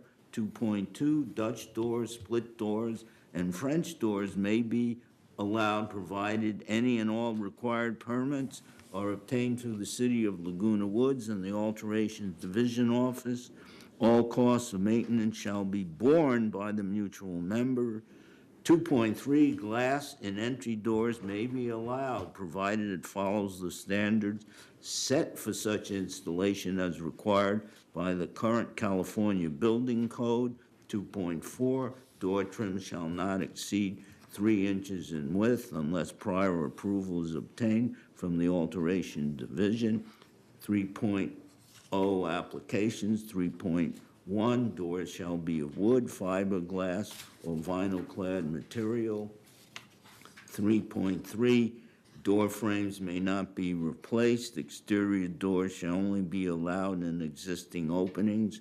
3.4, any required irrigation or landscaping modifications resulting from the door or required landing installations must be performed by the agent's landscaping division at the mutual member's expense. 3.5, exterior doors shall only be allowed in existing openings. For existing openings wider than 36 inches, doors with accompanied side lights may be used. 3.6, existing header height must remain unchanged and resolve further. Resolution 030222, adopted March 18th, 2003, is hereby superseded and canceled, and resolved further that the officers and agents of this corporation are hereby authorized on behalf of the corporation to carry out this resolution as written. I move. Second? Okay, second by Susie. Any discussion? Yes. We're missing 3.2, I believe, and Kurt, if you're sitting in the back of the room there, but you can tell me, because in the staff report, or in the previous, in previous resolutions, there was 3.2 was screen door additions are acceptable. Did you want that in there, or did you have that? From what I can read, from the old alteration, on page Agenda item 13F, page 7 of 8. If you go up to 3.2, screen door additions are acceptable. It should be added in there. Good point. Thank you. Yeah, I see. Are there any requirements for screen doors? I mean, as to the color or stuff like that? I think if it's added in, it has to be added in correctly. Like, can I have a red screen door? They don't sell them. Well, I could paint it. She could paint it. No, but I think that when we say screen doors may be done, it should say something about the, Screen doors would fall into the same requirements as the exterior doors as far as color and composition.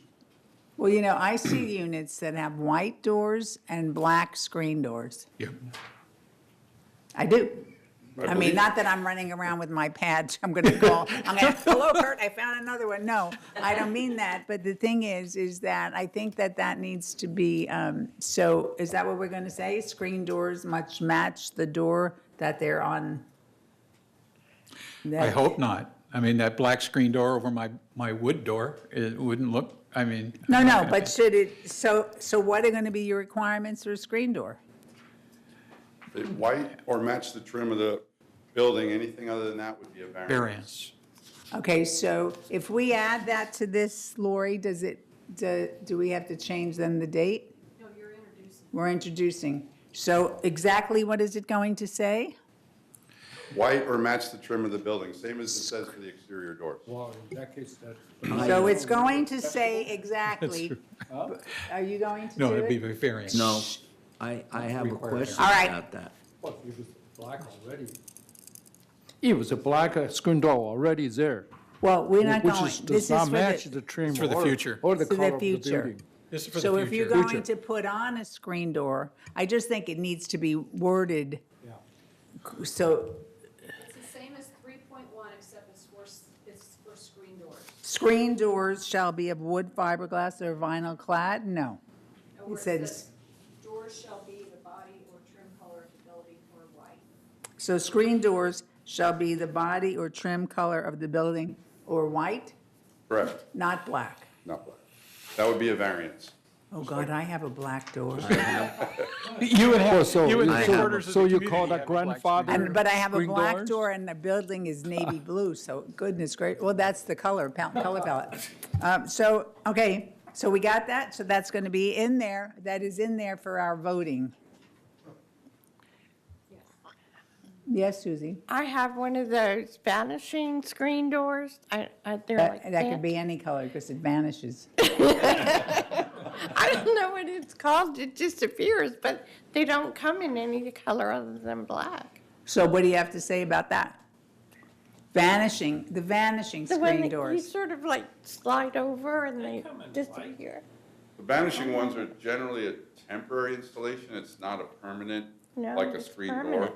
So it doesn't fall under our mutual consent.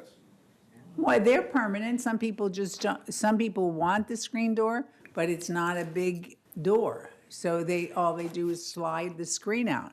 What is impermanent about that? Those are roll up like a blind that you would Yes, do. they roll. Okay, so They're- we don't care what color they are. We don't cover those in our mutual consents currently. We can look at it. Sure, let's look at it.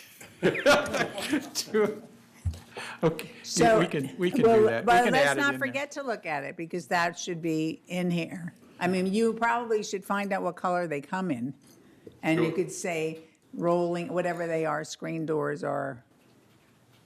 We can look into it and bring any changes to the committee and bring them back to the board.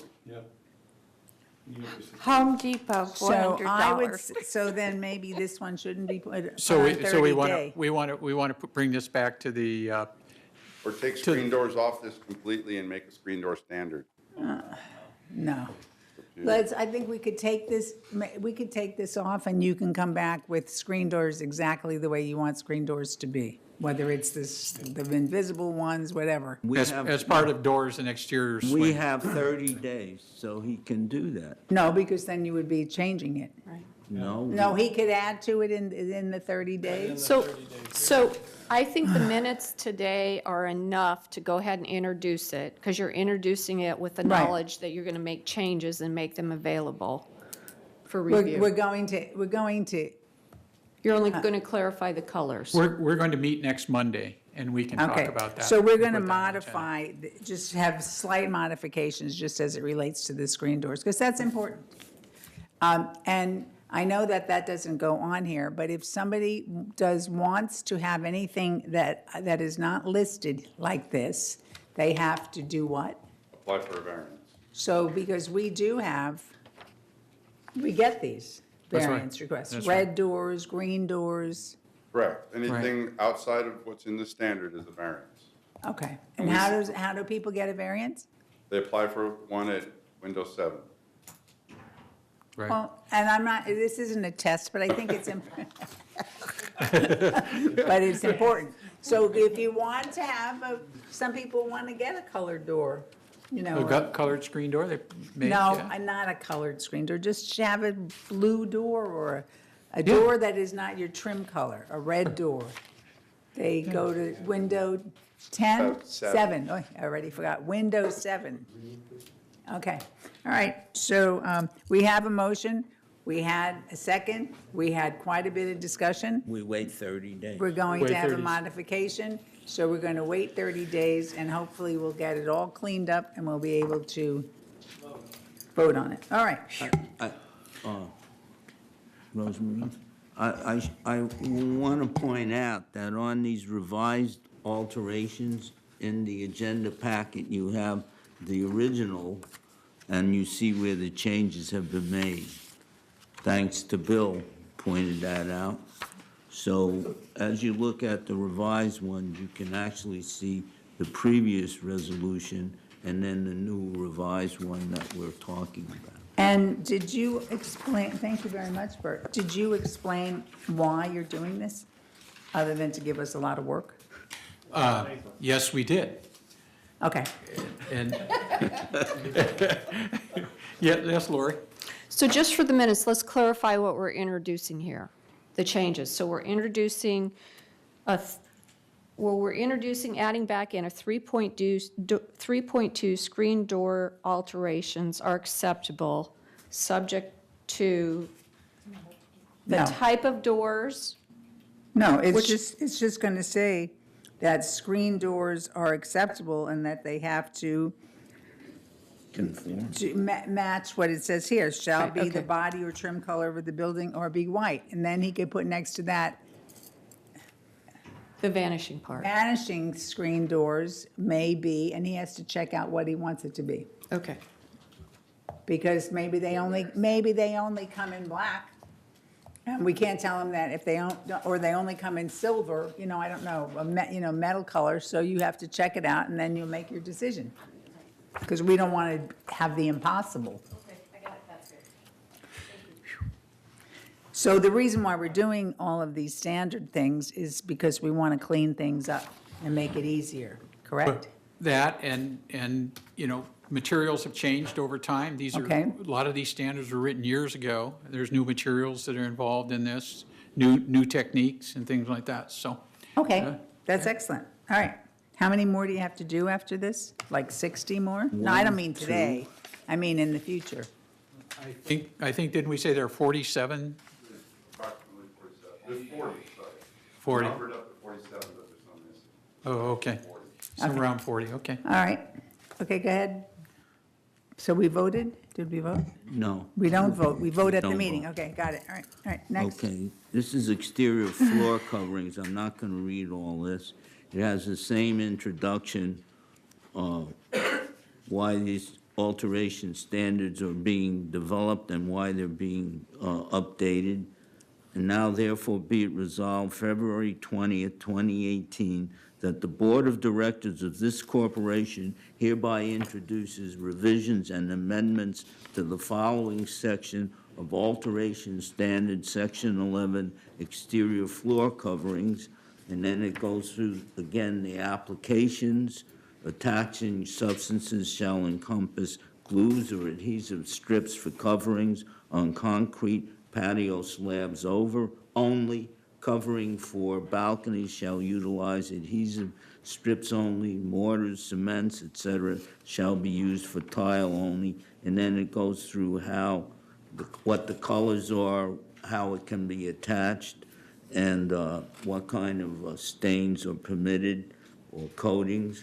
And the maintenance, members must maintain or replace as needed all floor coverings installed. And it goes through what the members' responsibility is, and the members are responsible for any building damage caused during the installation. And they cannot prevent, whatever they do, cannot restrict the mutual from performing periodic or preventive maintenance activity. And the member shall be responsible for all costs if the floor covering holds moisture, restricts water drainage, or causes moisture-related damage. And floor coverings are installed by the members at their own risk. Resolve further, Resolution 030222, adopted March 18, 2003, is hereby superseded and canceled. And resolve further that the officers and agents of this corporation are hereby authorized on behalf of the corporation to carry out this resolution. I move. Second? Thank you, Susie. Does a second? Susie? Yes, You seconded it? I'm seconding. Okay. their motion. So is there any discussion? Just one thing, Kurt. These resolutions, when, it's been a while since I've gone for a variance or an alteration, but if I come up specifically to do an alteration on my exterior floor covering, like on a patio or something like that, this information will be handed to me as part of that. Is that right? Correct. So the resident's going to get, well, this resolution here is they're going to get that, they're going to get all that information handed to them, right? Yes, and we'll also explain it. Well, you have to come up to the microphone, so, because this way, all of the residents who are at home watching this and waiting to hear you speak will be able to hear you. Two things. One, these are available on the website. We're cleaning up where they are so they're easily findable on the website. So people who are planning to do work like this can look ahead when they're dealing with their contractors, so they know ahead of time what they can and can't do. Second of all, it will be made available to them at the alteration counter. And if there's anything they don't understand about it, we will be having appointments coming up soon where they can meet with an inspector and go over exactly what they want to do. Okay, I have a question. Go ahead, Bert. No, you're first. I just wanted to say that's one of the issues the Communications Committee is looking at. I think there has to be some kind of simpler communication to the residents. I know this is a lot of work, but a lot of these documents, if they're considering, say, a wrought iron fence, but they're not ready to go ahead with the whole procedure, maybe they should be given some outline of what would be required as in the first pass, because I think these are very confusing, and I'm not sure the residents can absorb all this. I don't know how you feel about it. Is there some way, at least for the most popular, let's put it that way, alterations, that we can do this? If residents are contemplating any alteration, they can call the alterations desk or email the alterations desk, and we try to return calls and emails within 24 hours. Their questions, and we will happy to talk to them about it and Okay. walk them through the process. And what is Actually, that phone number? I don't have it memorized. I'm I trying- never call it. I'm trying to make your job easier, actually. I agree. Thanks. Okay, so I read this and where are places that people would put exterior floor covering? Like if you live in a garden villa and you have a patio, people put floor coverings on their patio? Correct. And so when it comes time to paint, what happens? Well, floor coverings wouldn't get in the way of painting. Well, on your patio, and Lynn, correct me if I'm not, your patio, it's painted as part of the paint program. Are you talking about balcony? What do you mean or the balcony? Balcony. You're talking about Balcony, thank you, I'm balcony. using the wrong word. Balcony. So people could put carpet on their balcony? Correct. That's why we asked them they are only allowed to glue it down. So they have to, so when you paint, they have to remove it? Yes. Yes. So does that say that in here? Yes. No, it does. It's clear. Okay, because that's very important, because I know that somebody was following me around asking me for a variance because they didn't want to remove theirs. And I'm going, no. Okay, so you have to unglue it and remove it. Right. Particularly on balconies, it's a real Yeah. problem with dry rot. And Right. If you've got moisture, if Right. you've got a material on there that's trapping moisture in there, it's going to be a real problem. Is So they ought to that- be inspecting it. They need to inspect it. That would be an interesting thing to find out from our paint department if that is ever a challenge. Okay. I'd just like to comment on it because I have indoor-outdoor carpeting on my balcony. And I was required to remove it. And I removed it and had to stay removed until after the paint, was completely dry. And then I was responsible for putting it back. Okay. So, and the policy did state that because. All right. Okay, thank you.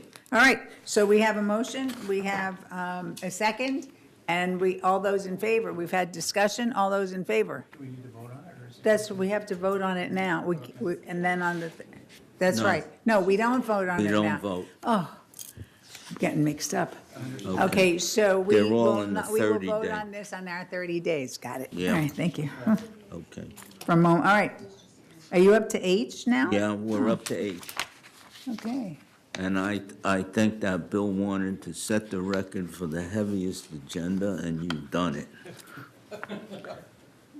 Okay, Bert, in my defense, the last time we went through some of these alteration standards changes, the board wanted to see what the staff report was and what the previous alteration standards were. Okay. So they could compare them.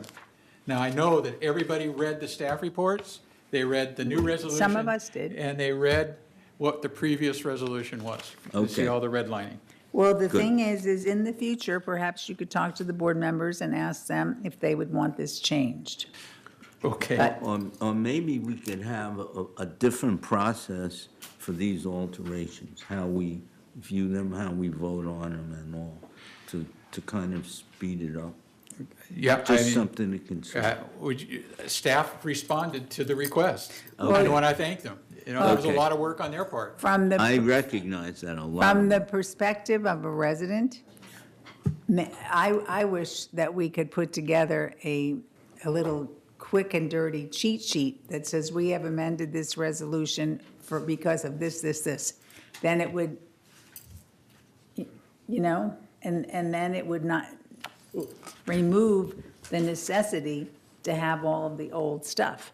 But I didn't know if that would be more work for staff, which is why we put the past stuff. So if we could come up with a way to make this less pieces of paper, but it's important for the residents to know why we're updating this resolution. And we're not just doing it because we are acting in a willy-nilly manner. Nilly-willy. So maybe- that's up to, you could come up with you don't have to tell us now. That could be a recommendation for the next go-around, because we have 40 more. Just, this month's is particularly heavy because we brought back a bunch that were here last month. So you have twice as many this month as you'll normally have. Normally, we're doing 3 or 4 a month. So you have twice as many because we brought them back because of the board's comments last time. So going forward, the packet won't be as big. We're only, One comment, I really do appreciate this format, okay? And the reason I do it, because it makes it easier for the board and anybody else to read it much quicker than trying to understand what the changes are. I always like to see red lines. Well, Bunny, I asked Eve to do this, much to the chagrin of some of people. The other thing, the staff report does state why we're doing this. And the question I would have with the residents is, if we just do a summary, are we being as transparent as we should be? And that's what we wanted to be, which perhaps our communications person, chair, director, manager will tell us if she has a brilliant idea going forward. Well, there are also some legal Right. implications in this, too. Okay. So we, We're up so to now we're fences. still up to, we're still up to fences. This is wrought iron. Okay. Whereas the Architectural Controls and Standards Committee recognizes the necessity to amend alteration standards and create new ones as necessary. Whereas the Architectural Controls and Standards Committee recognizes the need to revise Alteration Standard 13, fences, wrought iron. Now, therefore, be it resolved February 20th, 2018, that the Board of Directors of this corporation hereby introduces revisions and amendments to Alteration Standard 13, Section 13, fences, wrought iron application. No fence shall be over 5 feet in height, inclusive of wall and fence, nor under 12 inches in height. All posts shall be attached to slab, wall, or set in concrete. No post shall have contact with any soil. All posts and related pieces shall be of common square, rectangular, and flat stock, no round bars. And then it goes on to describe how it shall be attached to buildings and sealants to keep out moisture, and it may be installed as part of a block wall. Openings with gates are permissible. All wrought iron shall be painted in accordance with mutual painting policy, and removal of decorative wrought iron over windows and security bars over windows is permitted. Sprinkler revisions. Sprinklers will be revised only by the managing agent's landscape crews, and the cost of such revision shall be at expense of the owner. No sprinklers will be placed inside any patio area by the manager's landscape crew, and any sprinkler system added shall not be connected to the mutually owned system. Resolve further resolution 031374 adopted July 16th, 2013 is hereby superseded and canceled, and resolve further that the officers and agents of this corporation are hereby authorized on behalf of the corporation to carry out this resolution as written. I move. I have one question, though. That's a 2.9. Removal of decorative iron over windows is permitted. I don't understand that. It should be more placement of decorative. Can you put it on? Why does removal have to be permitted? Do you know? Well, if it's a part of the original construction, it's got to be permitted. If you're taking something off a building, Okay. Do we need a second to this? I second it. Well, the thing is we're not voting on it here. So I don't know why he's moving in the first place. So this is just, what, the way the minutes will read is somebody moved, somebody seconded, and by consensus, you're introducing. Yes. By consensus, we're, Introducing Introducing. the ordinance for 30 days. okay. Yeah. Questions? So thank you for seconding it, Steve. So we're moving, seconding, and moving it to 30 days. Okay, 2.7 is missing. Is that just an omission? Because I see it attached behind here on page 6 of 7.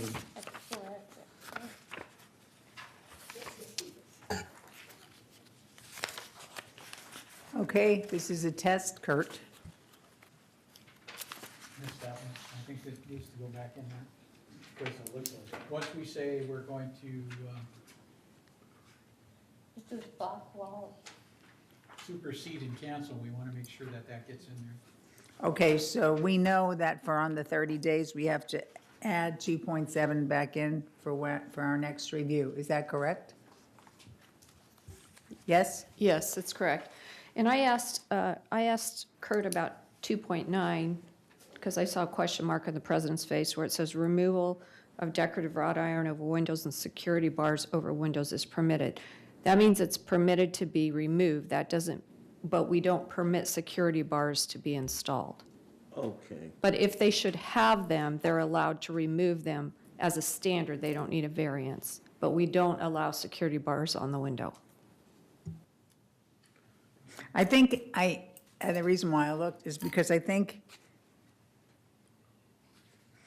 maybe if you say that removal is permitted of, because it's almost like you're saying you're removing and then you're suddenly permitting. So maybe if you just say removal is permitted of decorative wrought iron over windows and security bars. And it really should, decorative wrought iron and security bars over windows, because we're saying over windows twice. So that might just make it simpler, because that's what I was looking, I'm going like, are we telling people that they could remove some and they could add some? So, because then I thought we would look like we were in a neighborhood where people put all that stuff on their windows, and it's Right. frightening. I'm Okay. sure the fire department is wouldn't be real happy about bars over Windows either. windows, you know. So we're going to add 2.7, and we're going to correct 2.9. And that'll be for our next 30-day meeting. Right. Okay. Good discussion. Okay, we're up to gates.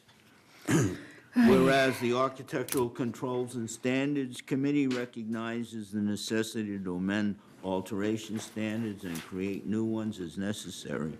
Whereas the Architectural Controls and Standards Committee recognizes the need to revise Alteration Standards Section 17, gates. Now, therefore be it resolved March 20th, 2018, that the Board of Directors of this corporation hereby introduces revisions and amendments to Alteration Standard Section 17, gates. And 2.1 is applications patio walls. No single gate will be made of 2 pieces or require more than 3 hinges. And then all gates other than wrought iron will be painted to match the color of the wall of the building in accordance with mutual policy, and gates shall match existing gates and fences. And it may be installed, gates may be installed that open into limited common area. Gates will be constructed of vinyl or wrought iron only. Gates shall match existing design and construction. Gates shall be no higher than the wall on which they are apart, with the exception of decorative or radiused finished tops. And then section 3.0, application patio railings in 3-story buildings. This section addresses gates cut into existing metal or wood patio railings. Gates can be installed only if the common area made accessible by the gate is safe to traverse, considering factors such as the slope and landscaping. A site inspection by the alteration inspector will be required prior to the issuance of a permit, and the opening cut into the railing for the gate must be a minimum of 24 inches and a maximum of 36 inches wide.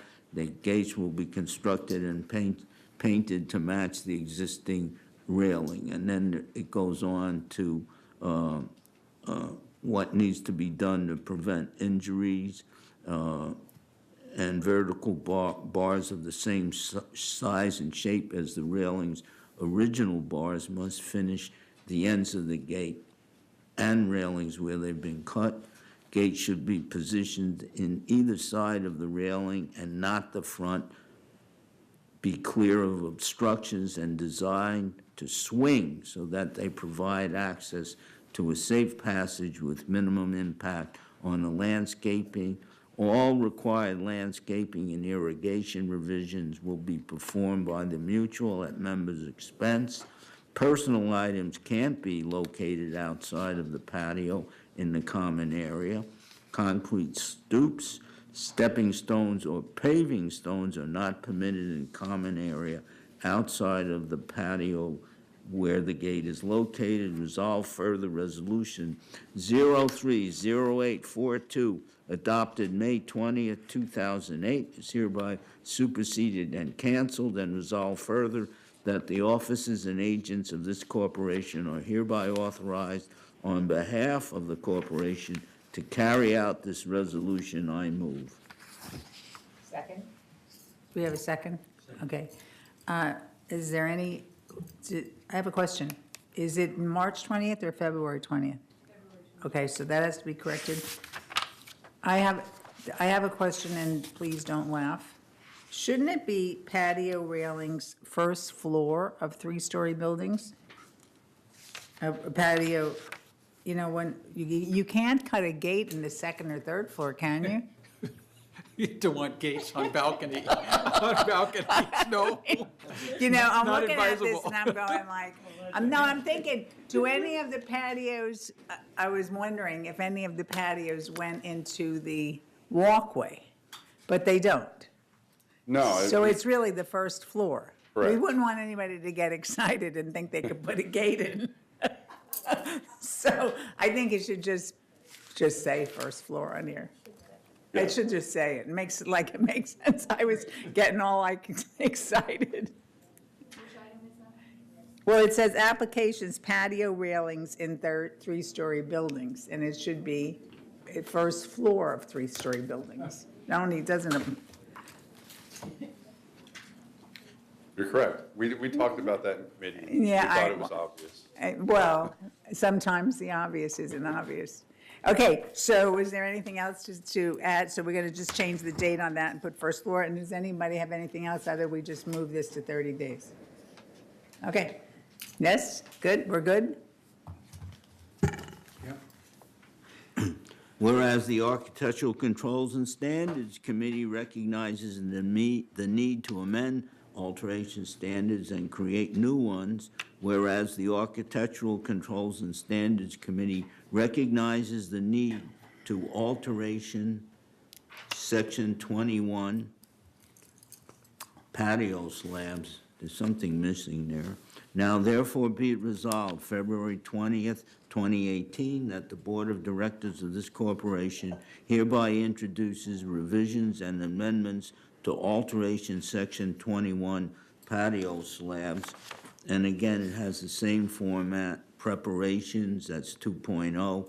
In each case, the site will be inspected prior to work for adjustments pertaining to this section. No slab will be allowed that will hinder yard drainage, and no slab will be allowed in areas where access for maintenance is required. And applications, patios may be constructed of a concrete slab or interlocking concrete pavers only. Planting, this is 3.2, or dirt areas inside the defined patio walls may be paved over with concrete or interlocking pavers, providing the paving does not extend beyond the wall. Concrete slabs, and it talks about what is required, will be 4 inches minimum thick and will be constructed of 520C 2500 concrete. All installations must have a minimum slope of 1/4 inch per foot, and a interlocking paver installations must be use treated wood, redwood, or plastic edging. And it goes on to indicate other requirements similar to what we have here. Patio slab extensions shall not encroach into common area, and it describes what the pavers should be, how thick they should be, and they should not have any pictures or symbols or wordings. And sprinkler revisions, that's the last part, 4.0. Any required landscape or irrigation revisions, again, can be performed or will be performed only by the village landscape crews at the cost of the mutual member.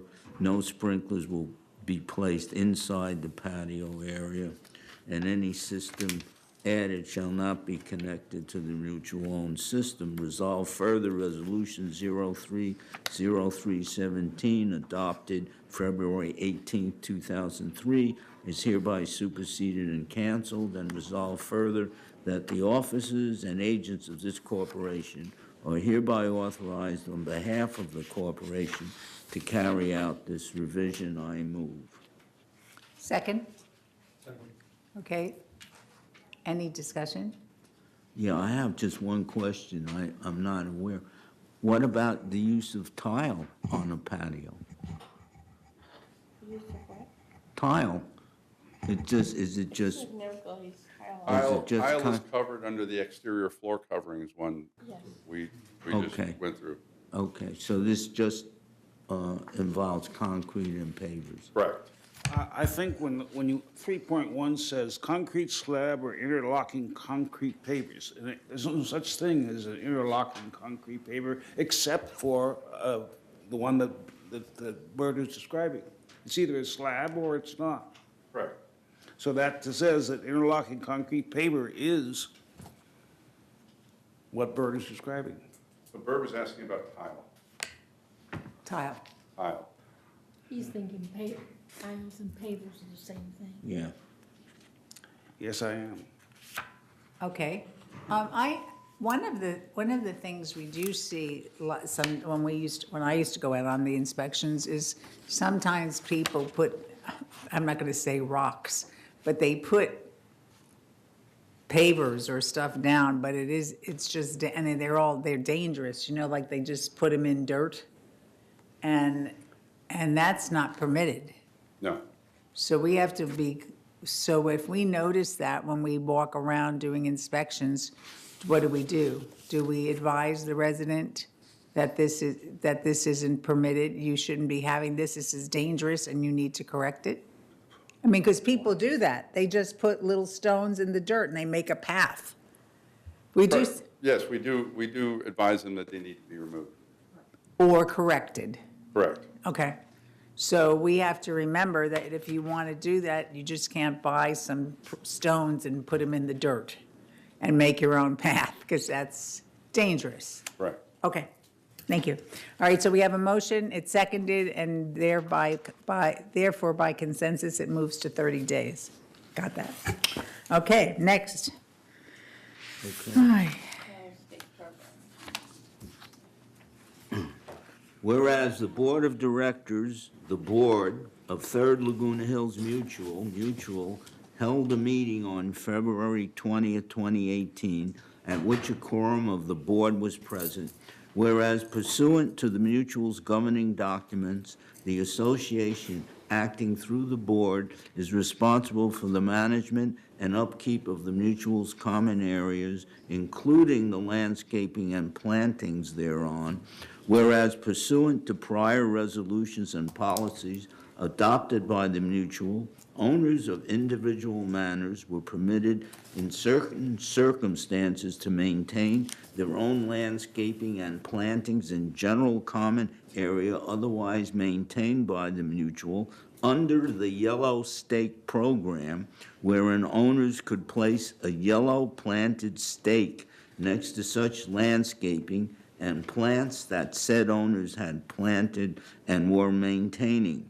Whereas the board has revisited the Yellow Stake program, given information provided to the board regarding overwatering of landscaping in such Yellow Stake areas and excessive utility charges to the Mutual associated with such program, as well as the apparent widespread abuse of the program by Mutual members and residents, and determined that such considerations necessitate a more thorough investigation by the board into the merits of the program and whether it should be continued on a going forward basis. Whereas, upon reviewing with the Mutual's legal counsel, the board has also determined that such Yellow Stake program raises the potential issue of an implicit grant of exclusive use of general common area to individual owners that may require approval of the membership and otherwise create an administrative burden for the board and the Mutual. Whereas the board has determined that it would be in the best interest of the Mutual to suspend the Yellow Stake program at this time while an investigation is performed to evaluate the apparent waste, abuse, and administrative burden on the mutual, as well as to further evaluate the concerns over exclusive use of general common area by individual owners and the requirements for such use under statute and the mutual's governing documents. Now, therefore be it resolved, February 20th, 2018, that the Board of the Mutual hereby immediately suspends until further written notice the Yellow Stake program, allowing for individual owners to maintain private landscaping and plantings in the mutual's general common area, otherwise under the maintenance obligations of the mutual pursuant to the mutual's governing documents, and resolve further that prior resolutions of the mutual board permitting, authorizing such Yellow Stake program are hereby superseded by this resolution suspending such program, and resolve further that the officers and agents of the mutual are hereby authorized on behalf of the mutual to carry out this resolution effective immediately. I move. Second? Okay. Discussion? Excuse me, John. Oh, Usually, the two people who firsted Oh, I'm and sorry. seconded it get to go first, and then you'll go third. Do you have anything you want to say, Bert? No. Roy? I think the resolution speaks for itself. Okay. I've seen way too many violations, just in my own backyard. Okay. So that means you did them? No! I live your on, backyard. I live It's a on big the top backyard. floor. Oh, I okay. can't, I I can't got mess it. with the landscape. We weren't sure. Okay, all right, now John can't wait to speak, so go ahead, John. of course I can wait No, go right ahead. until my turn. Yes, it is. Second to last paragraph, prior resolutions are hereby suspended. Does that mean that that we're saying that the program is dead?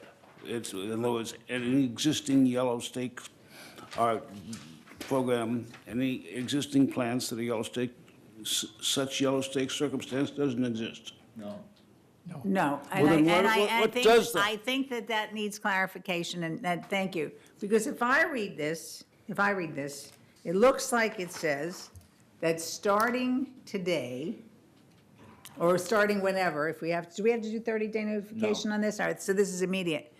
I thought that what we said was that no, we're not giving out any more Yellow Stakes. The Yellow Stake program, giving out Yellow Stakes. No further. Is finished. Right. But we didn't say that if you have some little roses or something that you planted with Yellow Stakes, that starting today, you can't take care of them anymore.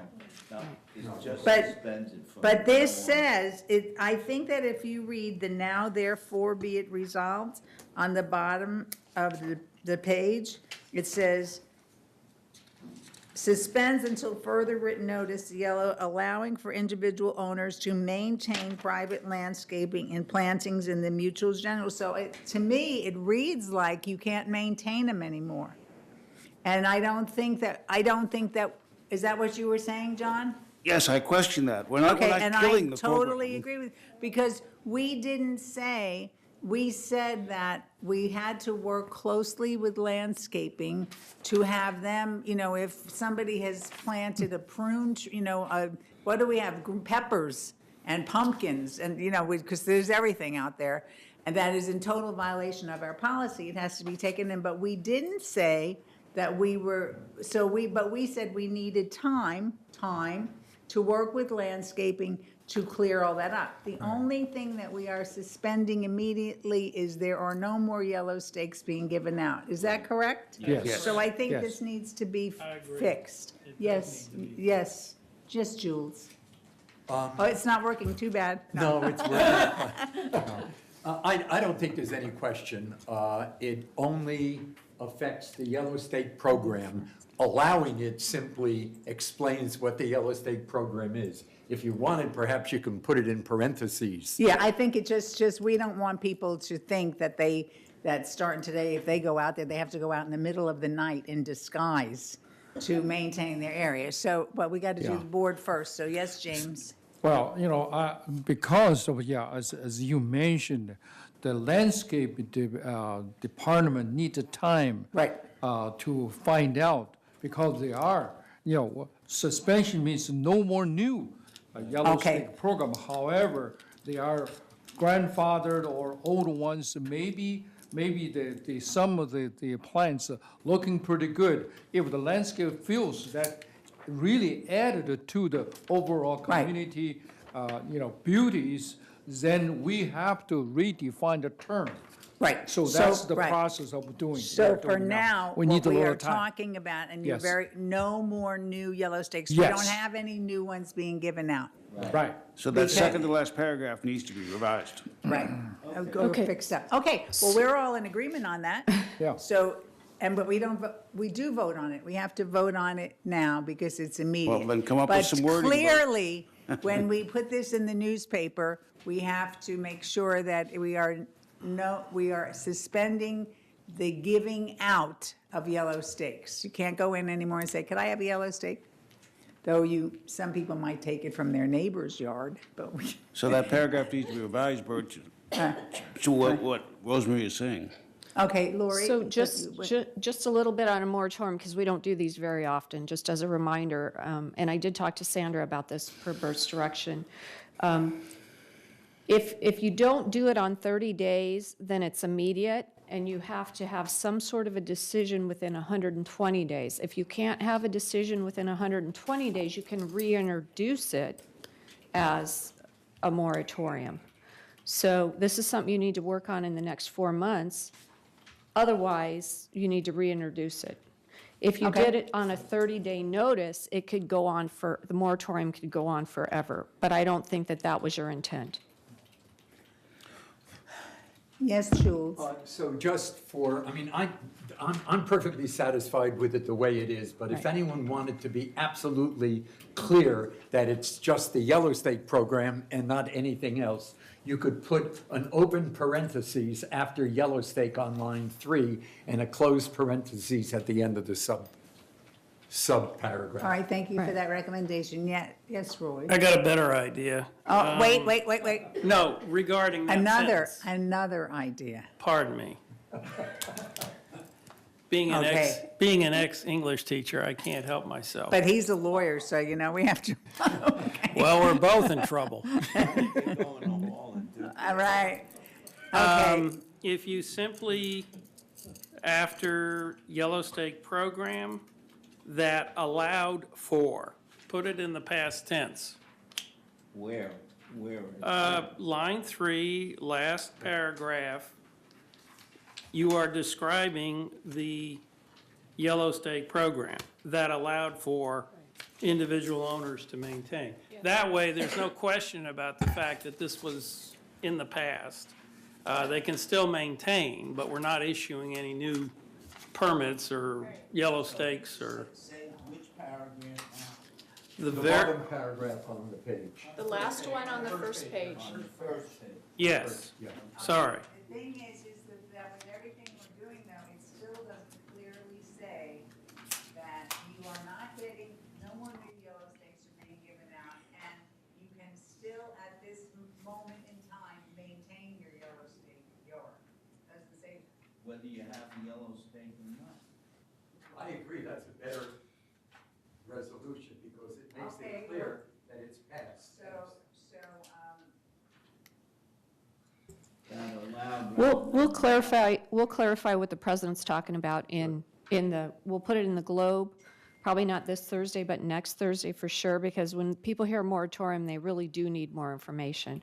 And we'll make sure it gets in the blast this weekend too. Yeah, the thing is what the important thing is that we are doing it because it was becoming a negative for the community.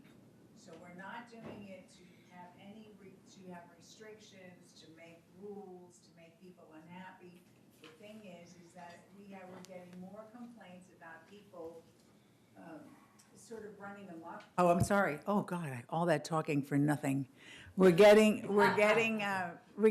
were running amok more with this, and we can't have it. And the other thing is we have done, GRF has done, or staff has done such a good job with the garden plots that, now you don't have to go get a yellow stake and try to grow cucumbers, which weren't allowed anyway.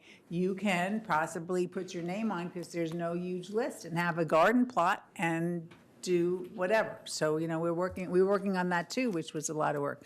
So it is very important that we just let people know why we were doing it and possible, and that we're still looking at it. Yes. I think it's important, we also use the term moratorium, which really means we're holding everything in place. We're just not we're not giving out new yellow stakes. So we're not changing anything beyond we're not going to give out more yellow stakes. Okay. Shouldn't we cancel that resolve further, that second last paragraph? 'Cause No, Roy fixed it up. He edited it. He's actually talking about the second one, the first whereas on the second page, but I think that that's correct, because, John, we're going to go ahead and. No, it's not a whereas, it's resolved further. Right. Old ones. Right, on the second page is, Hereby suspended, that's not true. well, we're suspending it now No, it instead of doesn't say suspending it suspend. later. It doesn't say suspended, it says superseded. Yeah. Okay. All right, so we're good. And again, if anyone has any concerns, any of our residents, we can totally explain why we're doing it. And we have a moratorium, which means we're working with our staff to look at it further and make it better. Because we just get complaints, people are growing tomatoes, strawberries. They're planting on the slopes. Suddenly there's a yellow stake out on a slope. I mean, how did that happen? So we have to just try to work very carefully to make this community a better place. Okay, so we have to vote on it now, right? Yes. Okay, so all those in favor? Yes, we are. This is immediate. This is immediate. It's an immediate. This doesn't go on 30 days. It's an immediate because it's a moratorium, but it has to be readdressed. We'll getting more input from staff within this 120 days. So We're voting with this change suggested by Roy, that allowed rather than allowing. right, which did not change it doesn't change our concept. It just, it changes, it The corrects wording. the language, so it says what we meant. Okay. Okay, so all those in favor? It's unanimous. Okay. Phew. You only had- Just one thing, just so we don't start a black market in yellow stake trading within the community. All right? I could just see it now. There is a yellow stake theft, and people are taking other people's yellow. See, that was part of the problem, is people were given yellow stakes, but there were no records. I could just see Kramer with a truckload of yellow stakes coming into the community. We'll have a black market. Oh, God, goodness, just, all right, if you see a new yellow stake, let us know. Okay, so now the next thing is entertain, go ahead, Bert. Okay. Oh, this one's easy. Yes, whereas Civil Code 5110 requires an Excuse me, we voted. association Go ahead. to select an independent third party as an inspector of election, whereas for transparency purposes and due to the number of ballots received, it is necessary to contract for an inspector of election, whereas an inspector of election is used, among other tasks, to print and mail voter packages, inspect and tabulate ballots, and certify results. And now, therefore, be it resolved, February 20th, 2018, that the Board of Directors of Third Laguna Hills Mutual hereby approves single sourcing a contract to Martin and Chapman to perform inspectors of election services for the 2018 annual meeting of the corporate members, and resolve further that the officers and agents of this corporation are directed on behalf of the corporation to carry out this resolution. I move. Second, please. Okay. All right, next month, I was told that we are going to have this has to do with the election of the board. So next month, there will be, we will have an election calendar. So we're just doing this because this is necessary to have the inspection of elections, but next month, there'll be an entire calendar, how many, and we'll talk about how many positions will be open, et cetera, et cetera. So that's what this has to do with. So is there any other discussion? Okay, all those in favor? Well, actually, I have a question. Well, go ahead. How much each time when we ask them to come in, do such a thing, cost us? It's on the financial analysis, 13L, page 1 of 2, $16,000. So in other words, how many times we'll have to spend that 16,000 Once. each year?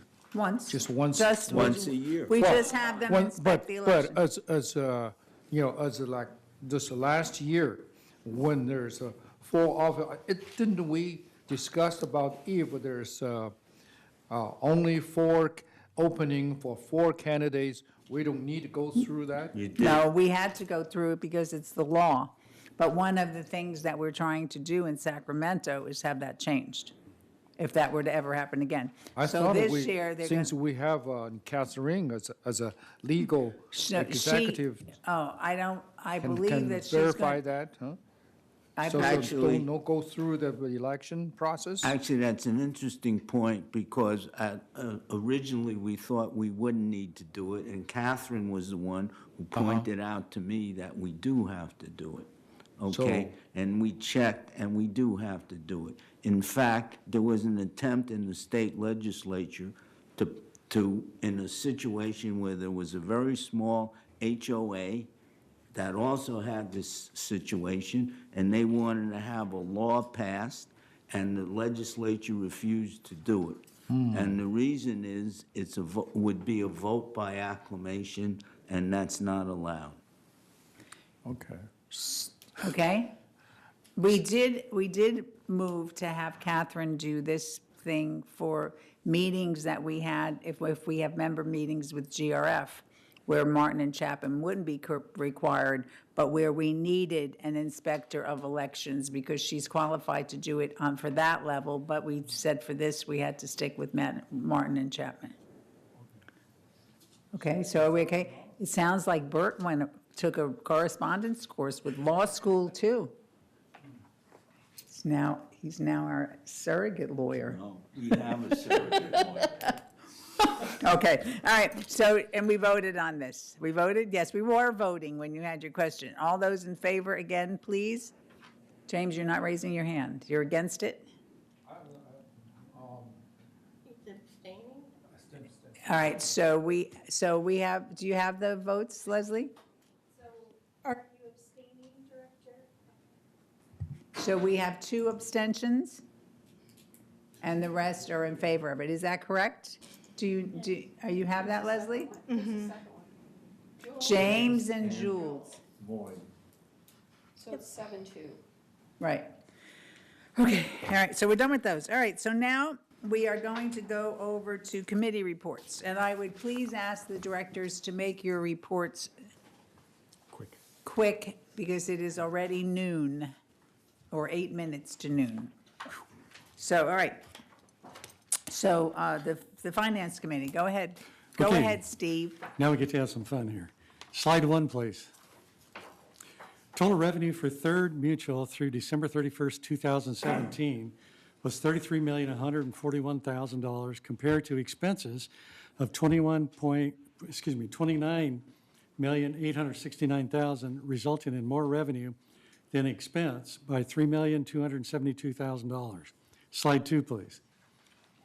Now we look at these same results with a distinction between operating and reserve funds. This chart shows how much of our revenue went into operations, with $18,409,000 coming in from assessments and $939,000 coming in from non-assessment revenue. This is compared to operating expenses of $19.5 million. After backing out depreciation, which is not funded through operations, we can see that bottom line we had an operating deficit of $45,000 as of the reporting period. Now, this is just for the reporting period. Does that show the correction from janitorial yet? No, there's other adjustments coming, Okay. okay? Not to be alarmed by the deficit of $45,000, because that's only during the month of December. That's not collectively through the year. Okay. Okay, slide 3. This chart shows how much of our revenue went into our reserve funds and the amount expended to date. Give you just a second to look at that. Okay, slide 4, please. Through December, third was better than budgeted by $786,000, primarily due to fewer outside services in reserve funds. First one, building structure replacement started in August, and staff is conducting a study to identify buildings that will require work, which will be completed by March 2018. Number 2, exterior lighting is a contingency program.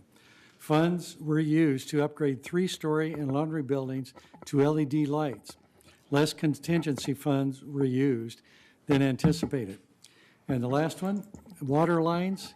This is the copper remediation program, started later than expected in November 2017. Only 5 of the 10 budgeted buildings were required, which required remediation work. Slide 5, please.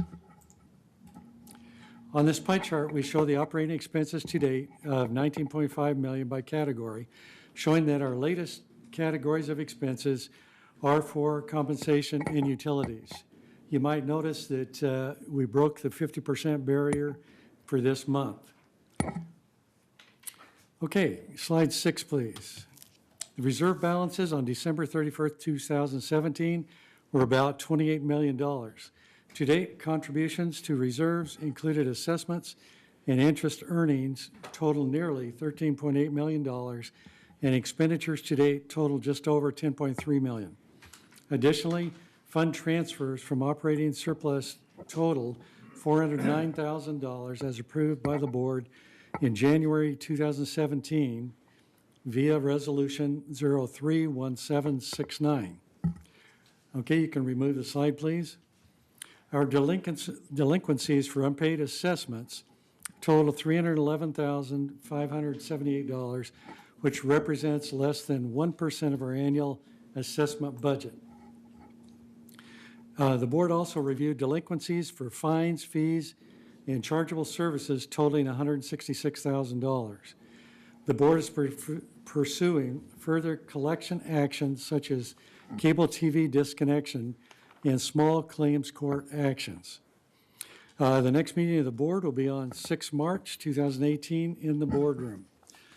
Continuing on here with our resales report. Overall in the village, we were down from 76 units sold prior year to 47 this year, or excuse me, this month in January. We don't know what that's attributable for, but we'll be keeping a close eye on it in the future. Total sales volume was down a little bit from $23,481,000 to $14,486,000. Average resale price throughout the village, we went down just a little bit, $700. You can see last year was $308,974 to $308,224. Okay, on to our own Third Mutual statistics.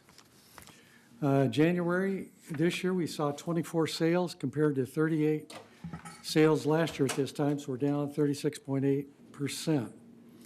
Total sales volume would be expected to go down this year is $8,472,000 compared to $14,513,000. So we're down 41.6%. Average resale price also went down a little bit. Last year was $381,900. This year in January, $353,000. So we're down 7.6%.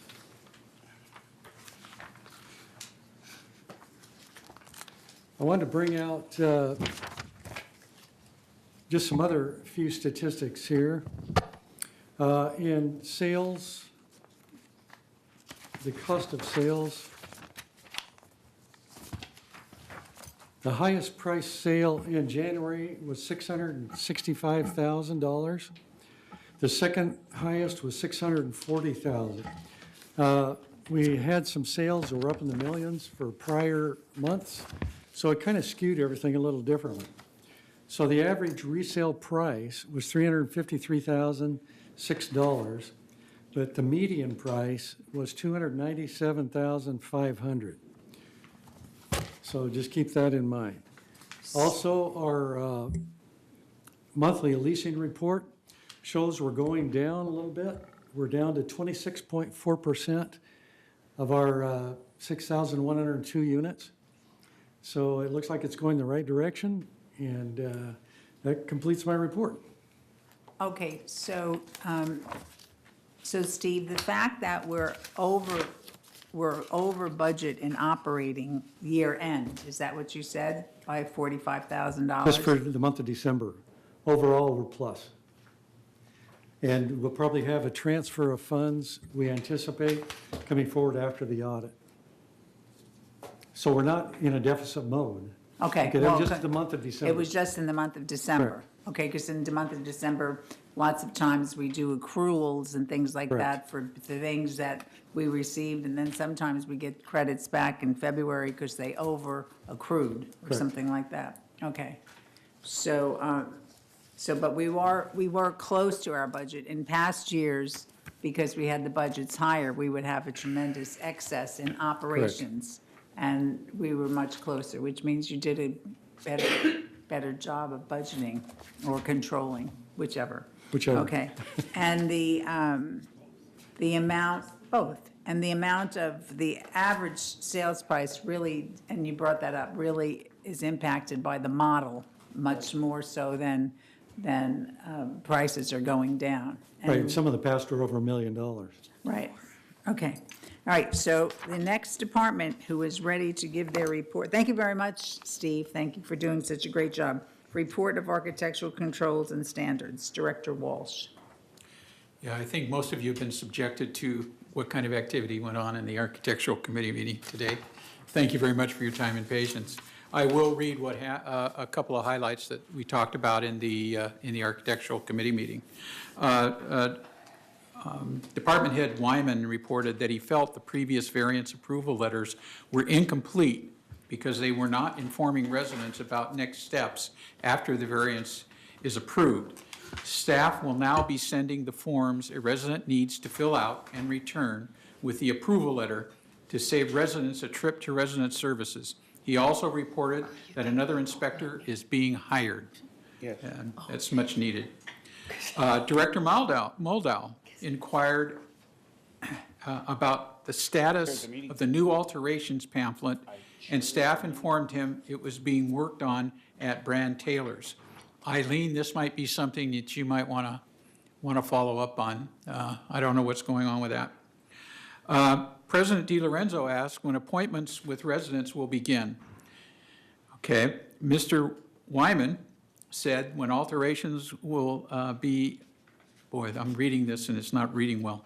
Anyway, the alteration staff is going to be moving downstairs here to the first floor, hopefully by the end of April. They had thought by the end of February, but that's not going to happen by the end of April. So they'll be taking appointments when they get moved down there.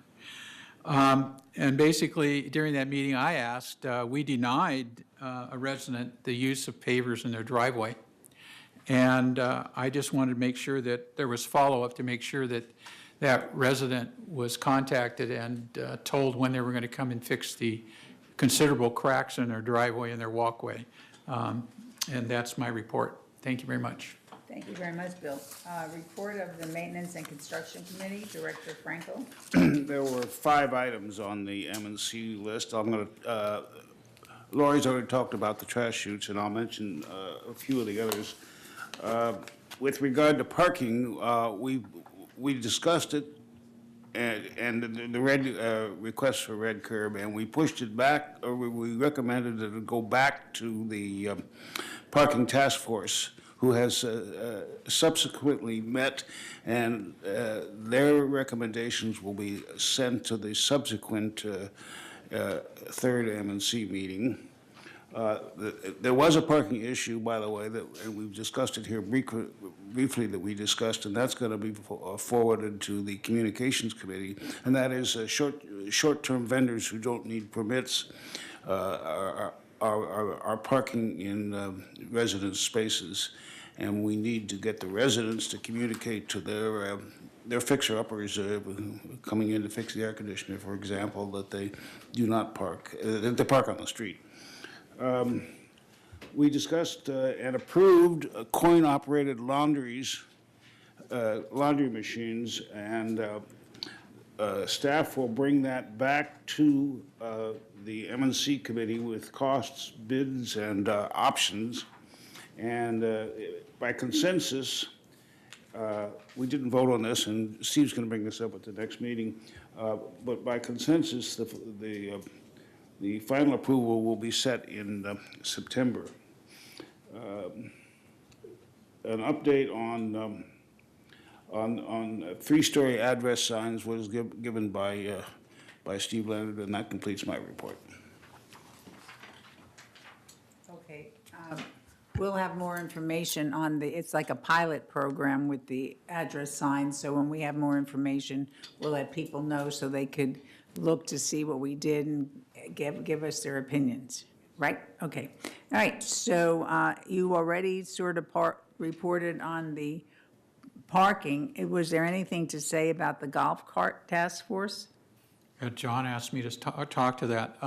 About 3 weeks ago, the three members from the three boards, GRF, United, and Third, got together to discuss new decals that we want to, that security has asked for us to put on golf carts so they can be identified in the community. It's partly a big security issue. And the end result of that task force meeting was that GRF, because they issue the decals, is going to take the lead on that. And they are having a meeting this Thursday afternoon at 1:30. It's going to, at the Security and Community Access Committee they're going to introduce a resolution on the policies and procedures for that process. We've asked a number of questions to the lead on that, who is Annette Sewell on the GRF board, about how this is going to be implemented and how we're going to communicate this. This activity, the new decals are not going to go into effect until the beginning of 2019. So there's about 8 or 9 months here where we're going to have time to talk about the implementation and communicating that to all of the mutuals to make sure that everybody understands exactly what's going to happen with the new decals. But if you're interested in getting a little more insight in what's going on, I would suggest you can attend that meeting on Thursday afternoon. GRF meeting. So in technicality, there are two aspects of the golf cart decals. One is the decal that you have if you are having to charge your golf cart.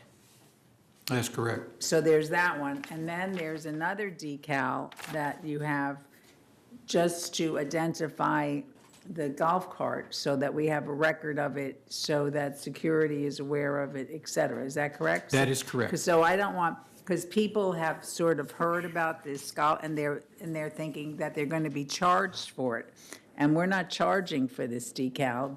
There's still a charge for the decal associated with charging because it uses our electric current, right? That is correct. Okay, so I say to them, no, there is no, they go, well, another way to charge the residents. And I said, there's no charge for this. This has to do with security and record keeping. Is that correct? Right, well, this decal is going to, I'm not sure, on a decal, the GRF charges for the golf carts, right? So correct me if I'm wrong, Bill, but a Sure. decal could have a golf cart could have up to 3 decals. They could have, if they go in and out of the community, they could have an RFID. If they play golf, they could have that decal. That's right. Or if they charge, they could have the green decal on Third or the yellow decal on United. That's correct. And they're talking about the decal. There's going to be a big square decal. This is the plan right now. It's going to totally cover your windshield. No, it's going to be down in the lower right-hand I corner of thought your it was going to be windshield. round, like a golf ball. It's going to be square at this time. You're going to have plenty of time to comment on it if you don't like square decals. It's going to have a serial number on it, or identification number on it. And for people who golf, I think the plan that I heard right now is they're going to put another little decal on that square to let folks know about that. Maybe Yes, that'll be round. yeah, that might be, or oval. But anyway, and then where people are using common area electricity, either in United or Third, they're going to have kind of an oval. Which will be decal. green in. Green, it'll in be green Third for Third and and yellow in for United. So some people may only have that green or that yellow and the square. Right, for If me. they don't go outside. If you have a private garage, you won't get a decal. Okay. No decal at all? You'll get the big decal, but you won't get a little decal on the back part, on your back fender. Which has For to do with charging. charging. Right, okay. Okay? Yeah, see, this is the problem with trying to discuss. Right. This is a So complicated. someday we'll just do a thing. Yeah, it's a complicated If this issue. is your golf cart, this is how it should look. That's right. Whatever. So Okay. anyway, that's, the task force is moving forward, and it's being run by GRF, and they'll get into all of who's going to collect which money for what, and when and where and all that, so. Okay, so there's no report for the Garden Villa Rec Room Subcommittee, because we had no meeting. And the question was, is M&C ready for a meeting on March 14th? That was the question that was asked the day the agenda was done. Lynn is running up to the microphone. Lynn Jarrett, 4010 1C. The meeting has been changed to April the 18th at 9 a.m. Well, I'm glad you're here. Okay. April 18th. 18th. 9 a.m. What day of the Okay. week is that, do you know? Sunday. It's a Wednesday, or I think it's a Wednesday.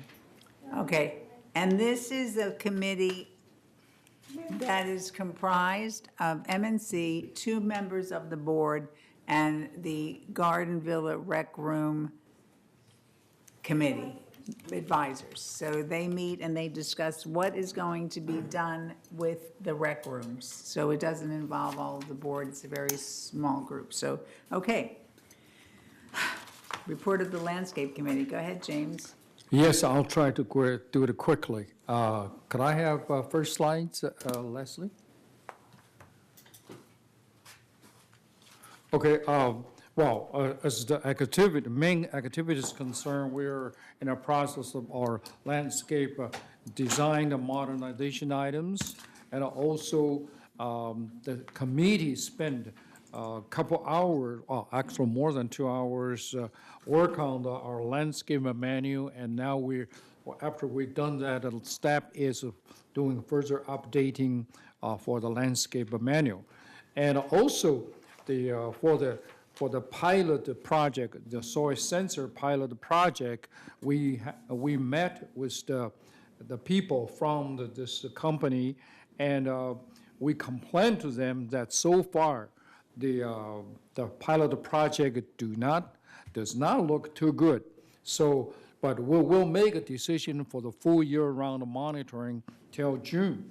So as of from now till June, if they don't improve their performance by not only saving the water, but also at least our lawns, grass have to look better or equally than the rest of regular irrigation areas, then we definitely is not going to take that program. So we'll have to see. Of course, we already said before, the staff and are still working on the yellow stake, redefining yellow stake program and doing further data collections. Now, the next things I want to show you are landscape staff. Could I have next slides, Leslie? Is trying very hard to sort of monitoring so we can monitor their performance. As you can see, I don't know whether you see the last October, the blue bars which is open, is very high. You remember at that moment, a lot of residents complain, gee, our maintenance really fall behind. But you can see November, December, the closed, number of tickets are much higher, which means that our staff with the new supervisors are working very hard to reduce the open tickets.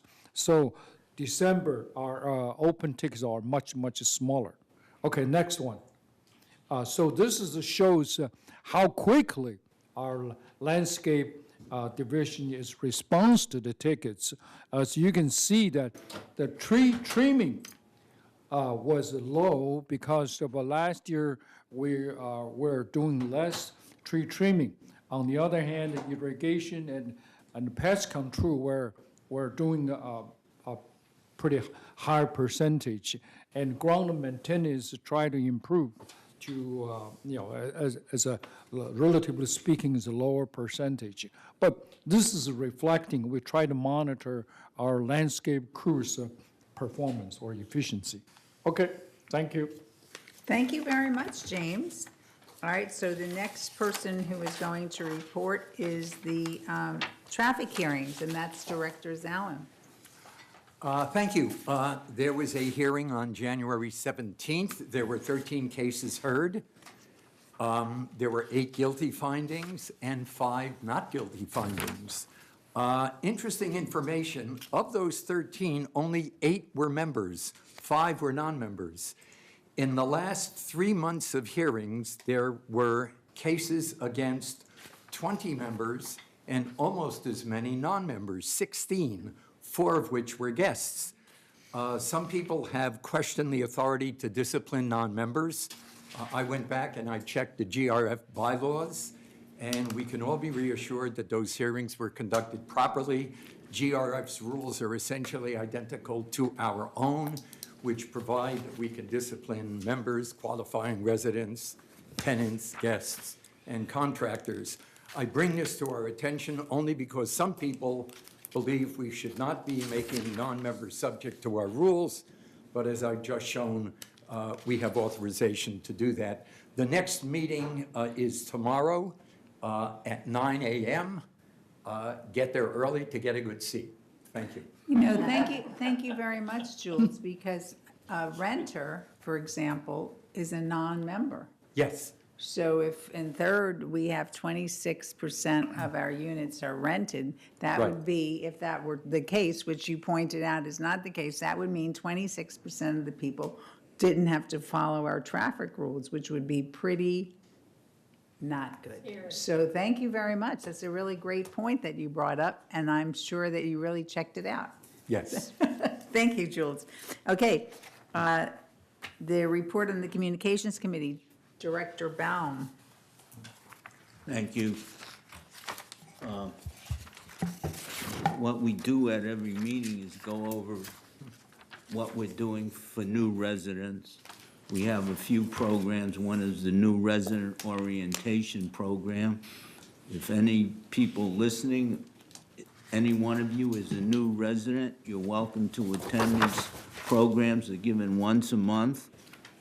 Every other month, they're given Friday at 9 a.m. And you can call the resident desk, the front desk here, to make an appointment. It's also given on the other month on Wednesday evening. So tomorrow evening, we're going to have a new resident orientation, and our illustrious chairperson will be there to welcome you to the community. So please take advantage of that. We also have docent tours that every Thursday. They've been very popular. There are 2, one in the morning, one in the afternoon. You can take a tour, even if you're an old resident, to see what this community looks like. We're also interested in reaching out to the public through various modes. One of them is the Breeze. We get reports back on who is reading the Breeze. Well, virtually everyone in this community gets it, and it's free. You can get it online, there's no charge. Each of the mutuals, this is the only organ where the mutuals report directly to the residents. And we have a section, the third mutual. We have a 40% open rate, which we are told is really amazing. So 40% of the people are actually opening the Breeze and reading it. One of our members of the committee, Susie here, Director Kane, is going to run a special focus group. This is really now a limited audience to determine what people want in terms of communication and how we can improve the Breeze. We're always anxious to get interested in getting your feedback on that. And also, we want to increase members' attendance at various board meetings, club meetings, et cetera, so we can tell you what's going on. So anyone out there who would like a board member to come and speak to them, unless it's just in your own home, please call us and let us know. You can call me, and we can arrange for something to do that. Our next committee meeting is going to be March 16th. That's a Friday at 9:30. Ordinarily, we meet Wednesdays at 1:30 every other month, the odd month. But we're moving this for a special reason. So we invite you, all residents, invited to sit in and attend. Thank you. Thank you.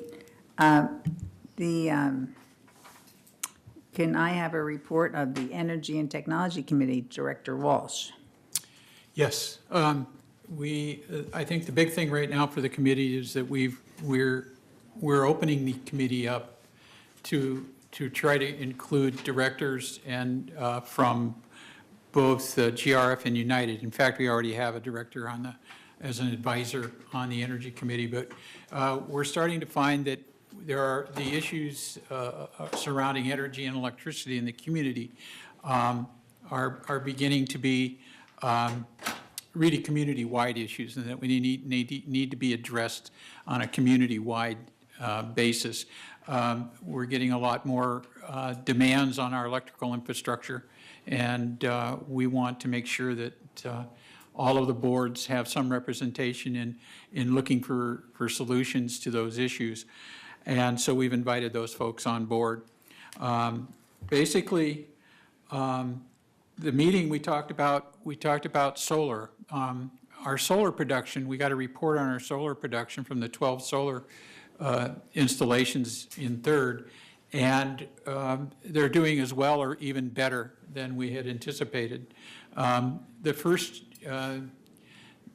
We're almost at the end of the first year for at least 6 of those installations, and we're going to be able to look at some numbers on how much not only energy that was produced, but the dollar and cents benefit that we're going to derive from that. So sometime in April, we should be able to have a pretty good idea of how we're doing there.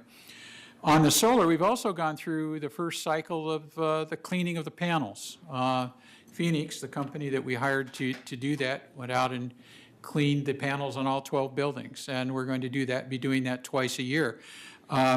When they first started out, there were some problems because they sent people, they weren't in uniforms, they were running water all over the place, coming down off of the roof, and people hadn't been informed that they were coming.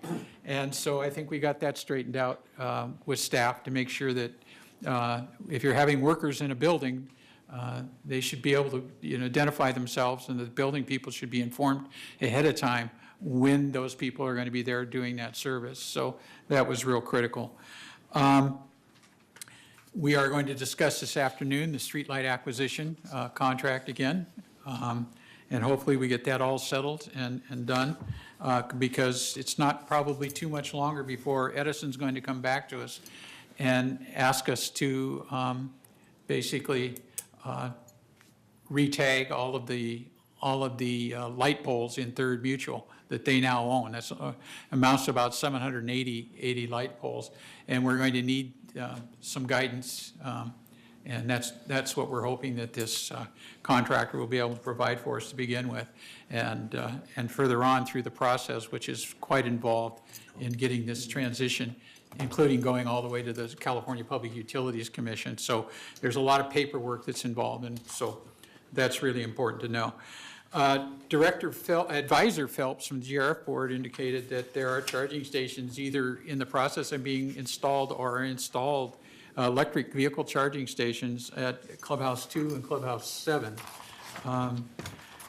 So people should have a heads up that if you've got an electric vehicle, there's going to be more places to be able to charge your vehicle besides your carport or your garage in the community.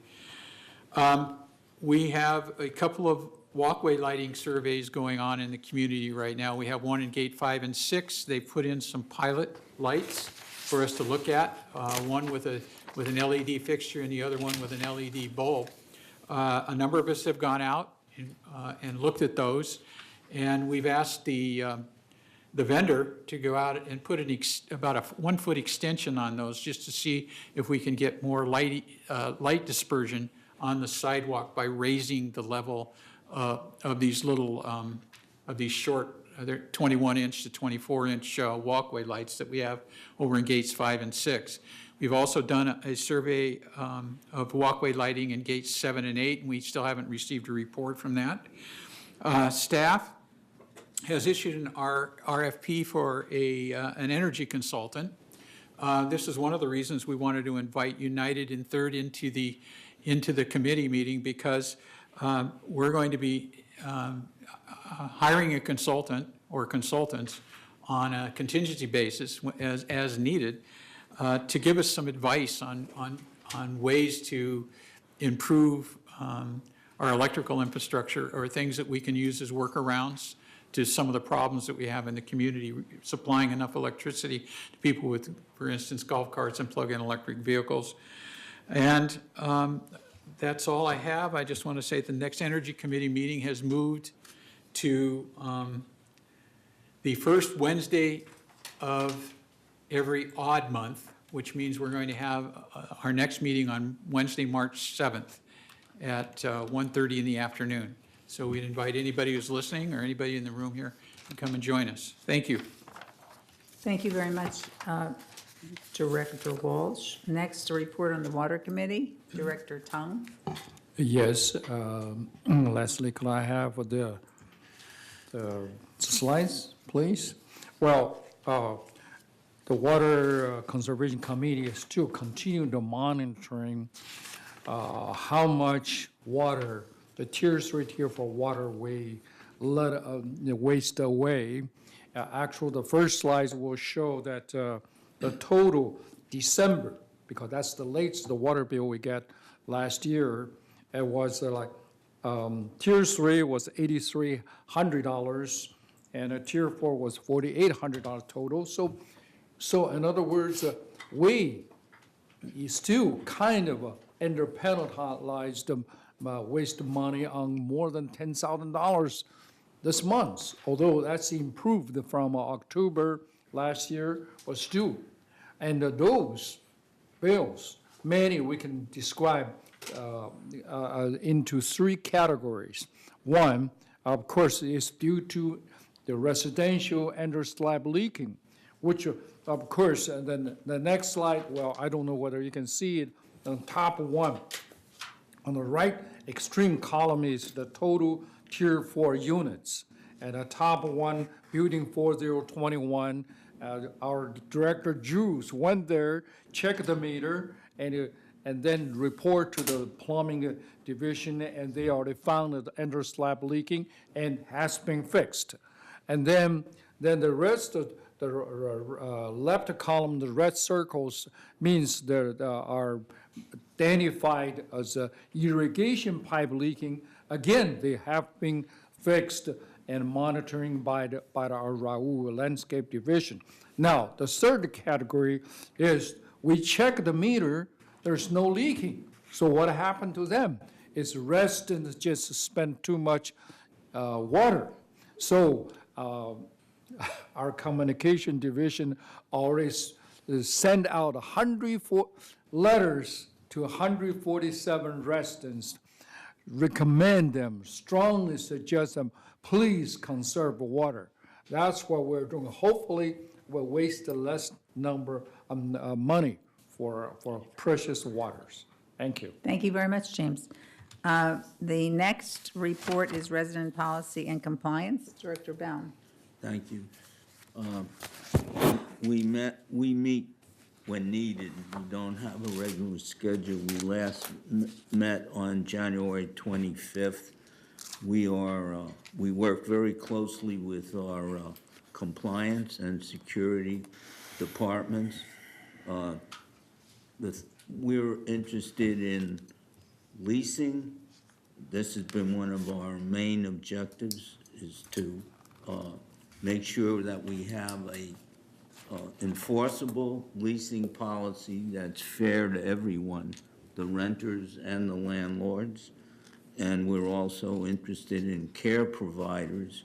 These are people who are in the community, and we want to know who they are. And we also track the problems that our compliance department has. I can tell you that clutter is probably the #1 problem that we face, and it's widespread, balconies and patios, etc. We also find only about 78 people have registered as care providers in the community, and we know there are many more than that. And we have these policies, and we intend to enforce them. So I would suggest that if you have a care provider, please make sure that they are registered, and they're required to have an ID, and they're required to follow certain of our regulations in the community.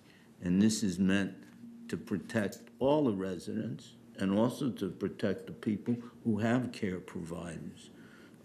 So we will definitely follow up on that. Now, there was an issue that came up in terms of, as part of our lease policy, we had a $100 fine, essentially it was a $75 fine and a $25 fee. If the lessee, and this is the owner's responsibility, does not return his ID cards. And people, apparently this was misinterpreted by staff, and everyone's being charged $100 if they lost their ID card. And we had a whole storm come in here complaining about this. An estimate at that point was there must have been 1 million people who had to pay $100. So we agreed that we would refund the money, and we had a period where you can, I think you can still do this, Right. where you can come back and get a refund if you, in fact, you've paid $100. And I will report that the big number now is 9. 9 people, it may be a little more, I haven't heard in the last few days. 9 people have come back because they overpaid on the ID cards. Now, one other thing that we did find out, and we wanted to know how many of the lessees or the renters, how many did not return their ID cards when they left. And I think the number is over 200. So that is, A year. yeah. Well, 200 what, for the last year? Yeah. That's a pretty big number. So we really are concerned about that, and we want to follow up on that too. So we're continuing to work on in these areas, and we ask for your cooperation. If you see any kind of abuse, you can report it, as we've said before, to compliance, and you can report it anonymously. And you have different ways you can do it. I think you can even do it online. You can get a form at the desk here to do that. So don't hesitate, because we really rely on the residents to report these abuses to us. Our security people cannot be all over, so you play a real important role. And there are abuses in all kinds of areas here that we want to make sure. We want to make this as pleasant a place to live in as possible, and that's really our main goal. Thank you. So how many, again, didn't return their cards? 9. No. Oh, 200. So Over that's, 200. so that's over 10% of the renters don't return their cards. Yeah. But it's much worse than that, because the total renters is probably about 1,600. Right. But a lot of those, a tremendous number of those still have their leases.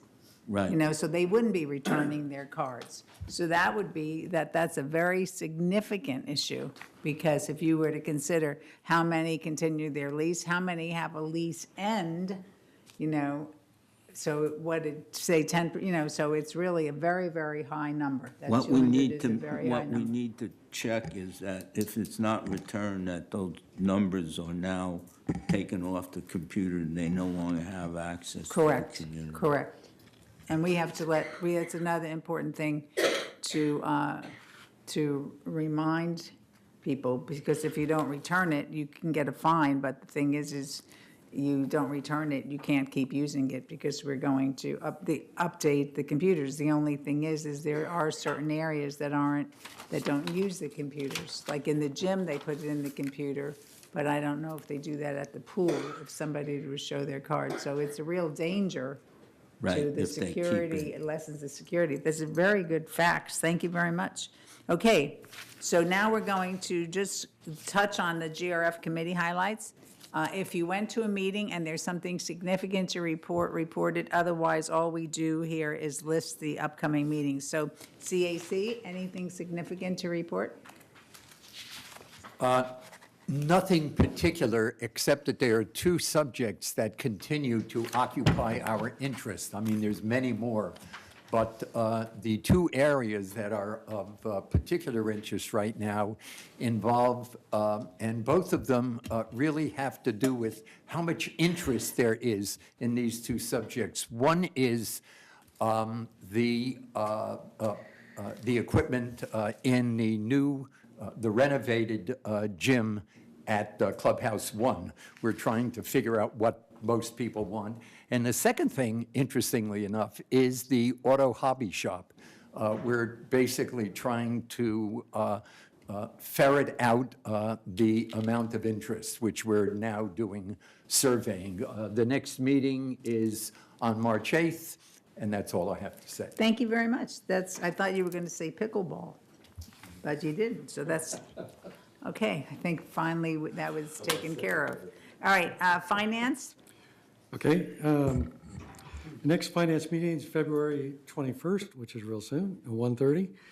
Just wanted to bring up about the annual audit. It started, and Bill went to the meeting while I was gone out of town. But our rep for Third Mutual is James Taylor. Very good guy to have on there, and watchdog. But another thing that's come up is meeting of the treasurers. We met and outlined what Third, what United have as far as charges for different things, found disparities between them, and now we're going through and we'll realign those if needed. If not, we'll keep them separate. But at least we know who has what amount that we're charging, and in different areas. Some we may charge for, they don't, vice versa. So we're going through that at present. All right, and also at this finance committee meeting that's coming up, they're also going to be BlackRock is. BlackRock, yes. BlackRock's going to come and make a presentation to us. We'll be reviewing our investments. And that happens at the first part of the meeting, so that's at 1:30 here in the boardroom, correct? Correct. Okay. M&C? Pickleball.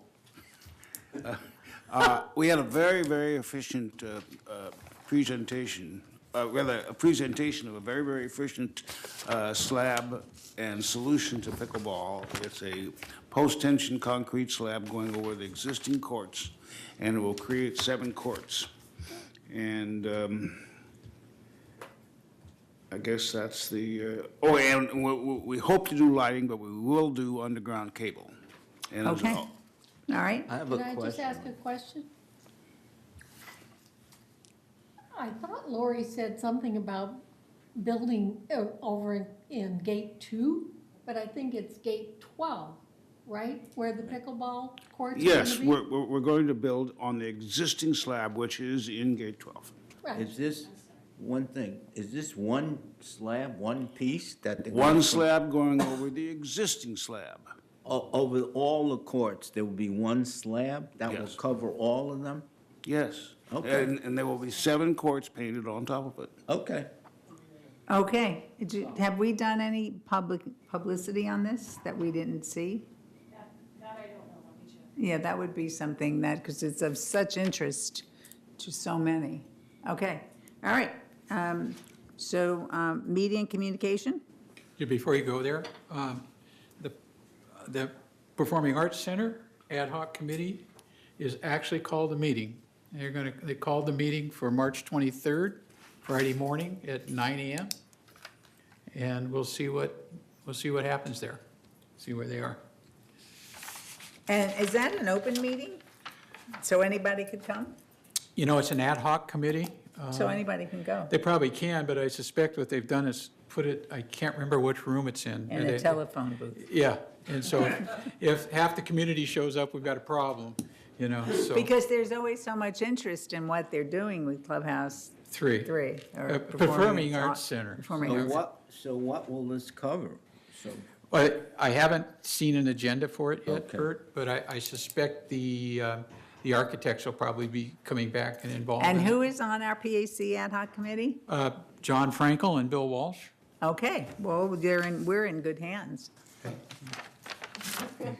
The only one else that has to go on is Steve. He'll be watching the money. No, that's okay. All right. Media and communications?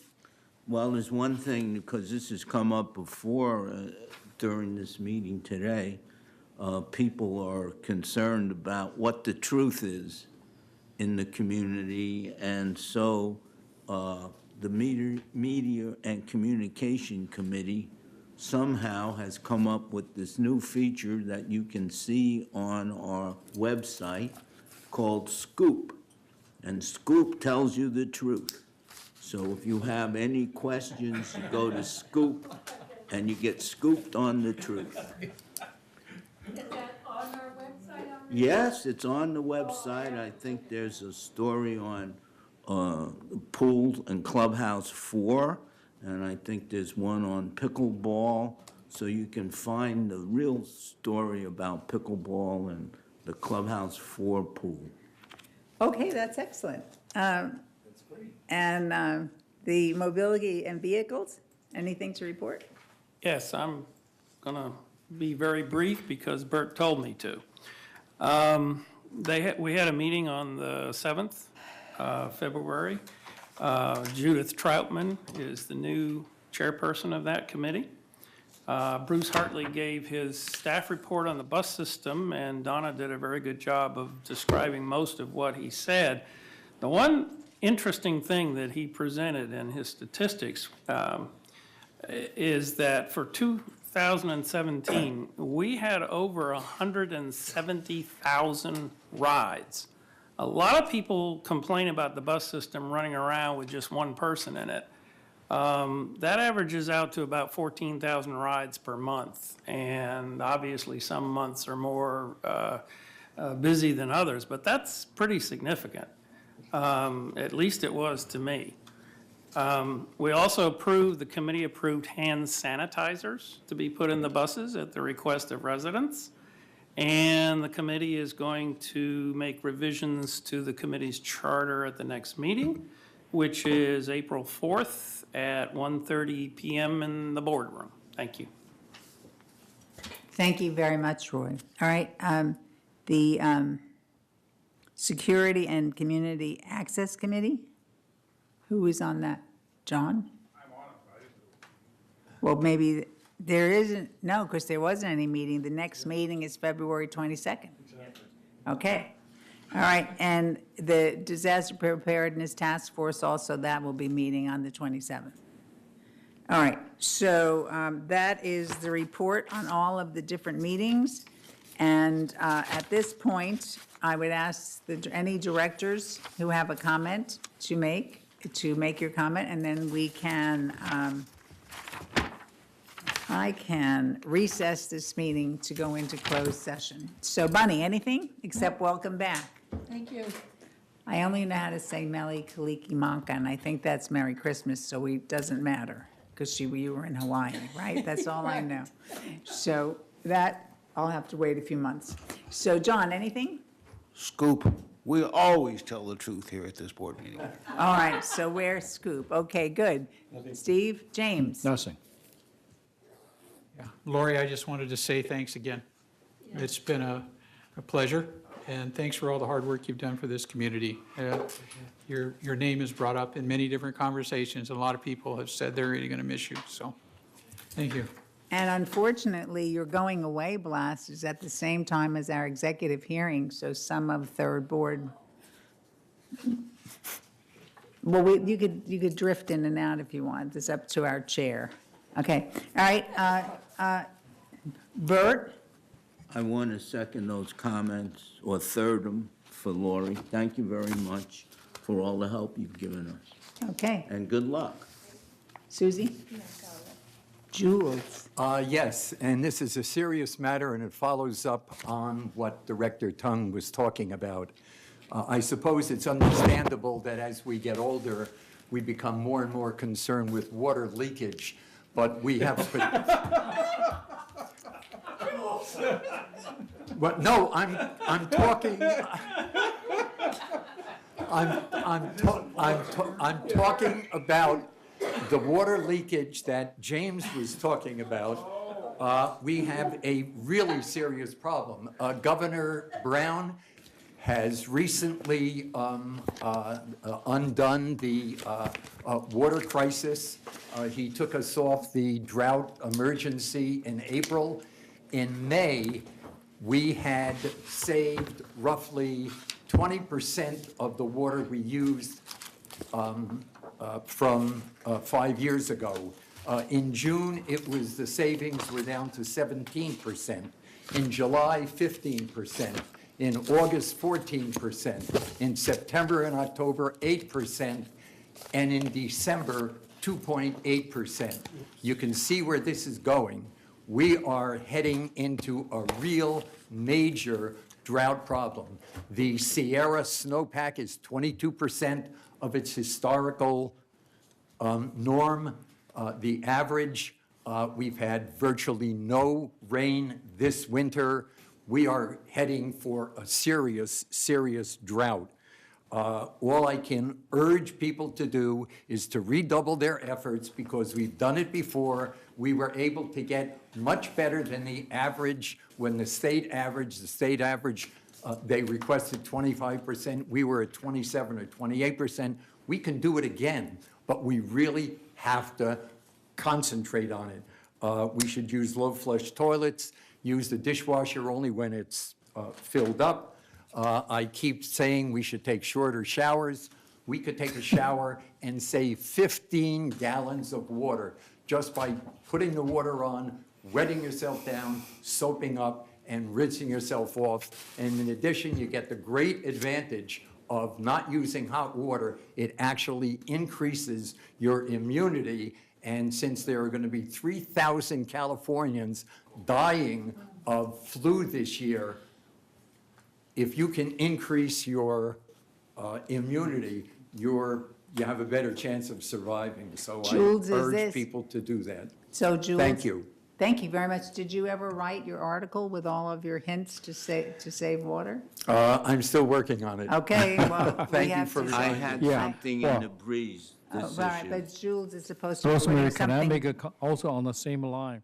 This morning, I heard from the radio that because of this potential shortage of water, the state government really think very seriously, try to process the recycled water for us to drink. So think about that. That's, Okay, to go along with that, I think we just have to be so careful because, and I don't want to talk about getting older, but sometimes we just multitask. And I know for myself, I had turned the water on in the bathroom and I walked out and did something else. And I came back and thank gosh, I came back and I went to, so don't ever leave the room where you have the water running. And people do that because we've had situations in the water, the remediation for people who have, because the little part of your sink that takes the water, the excess water out, isn't strong enough if your sink were to overflow. And we've had situations with that. So we could forget something. So just be really careful. Careful in your use of water, but careful about ever leaving it turning on, because what a mess that would be. So good points, but we're waiting for that article, Jules, because you have brilliant ideas. Okay, Roy, anything? No, ma'am. Okay, so then I would say all, thank you very much, and this meeting is now recessed. Thank you. And I'm not taking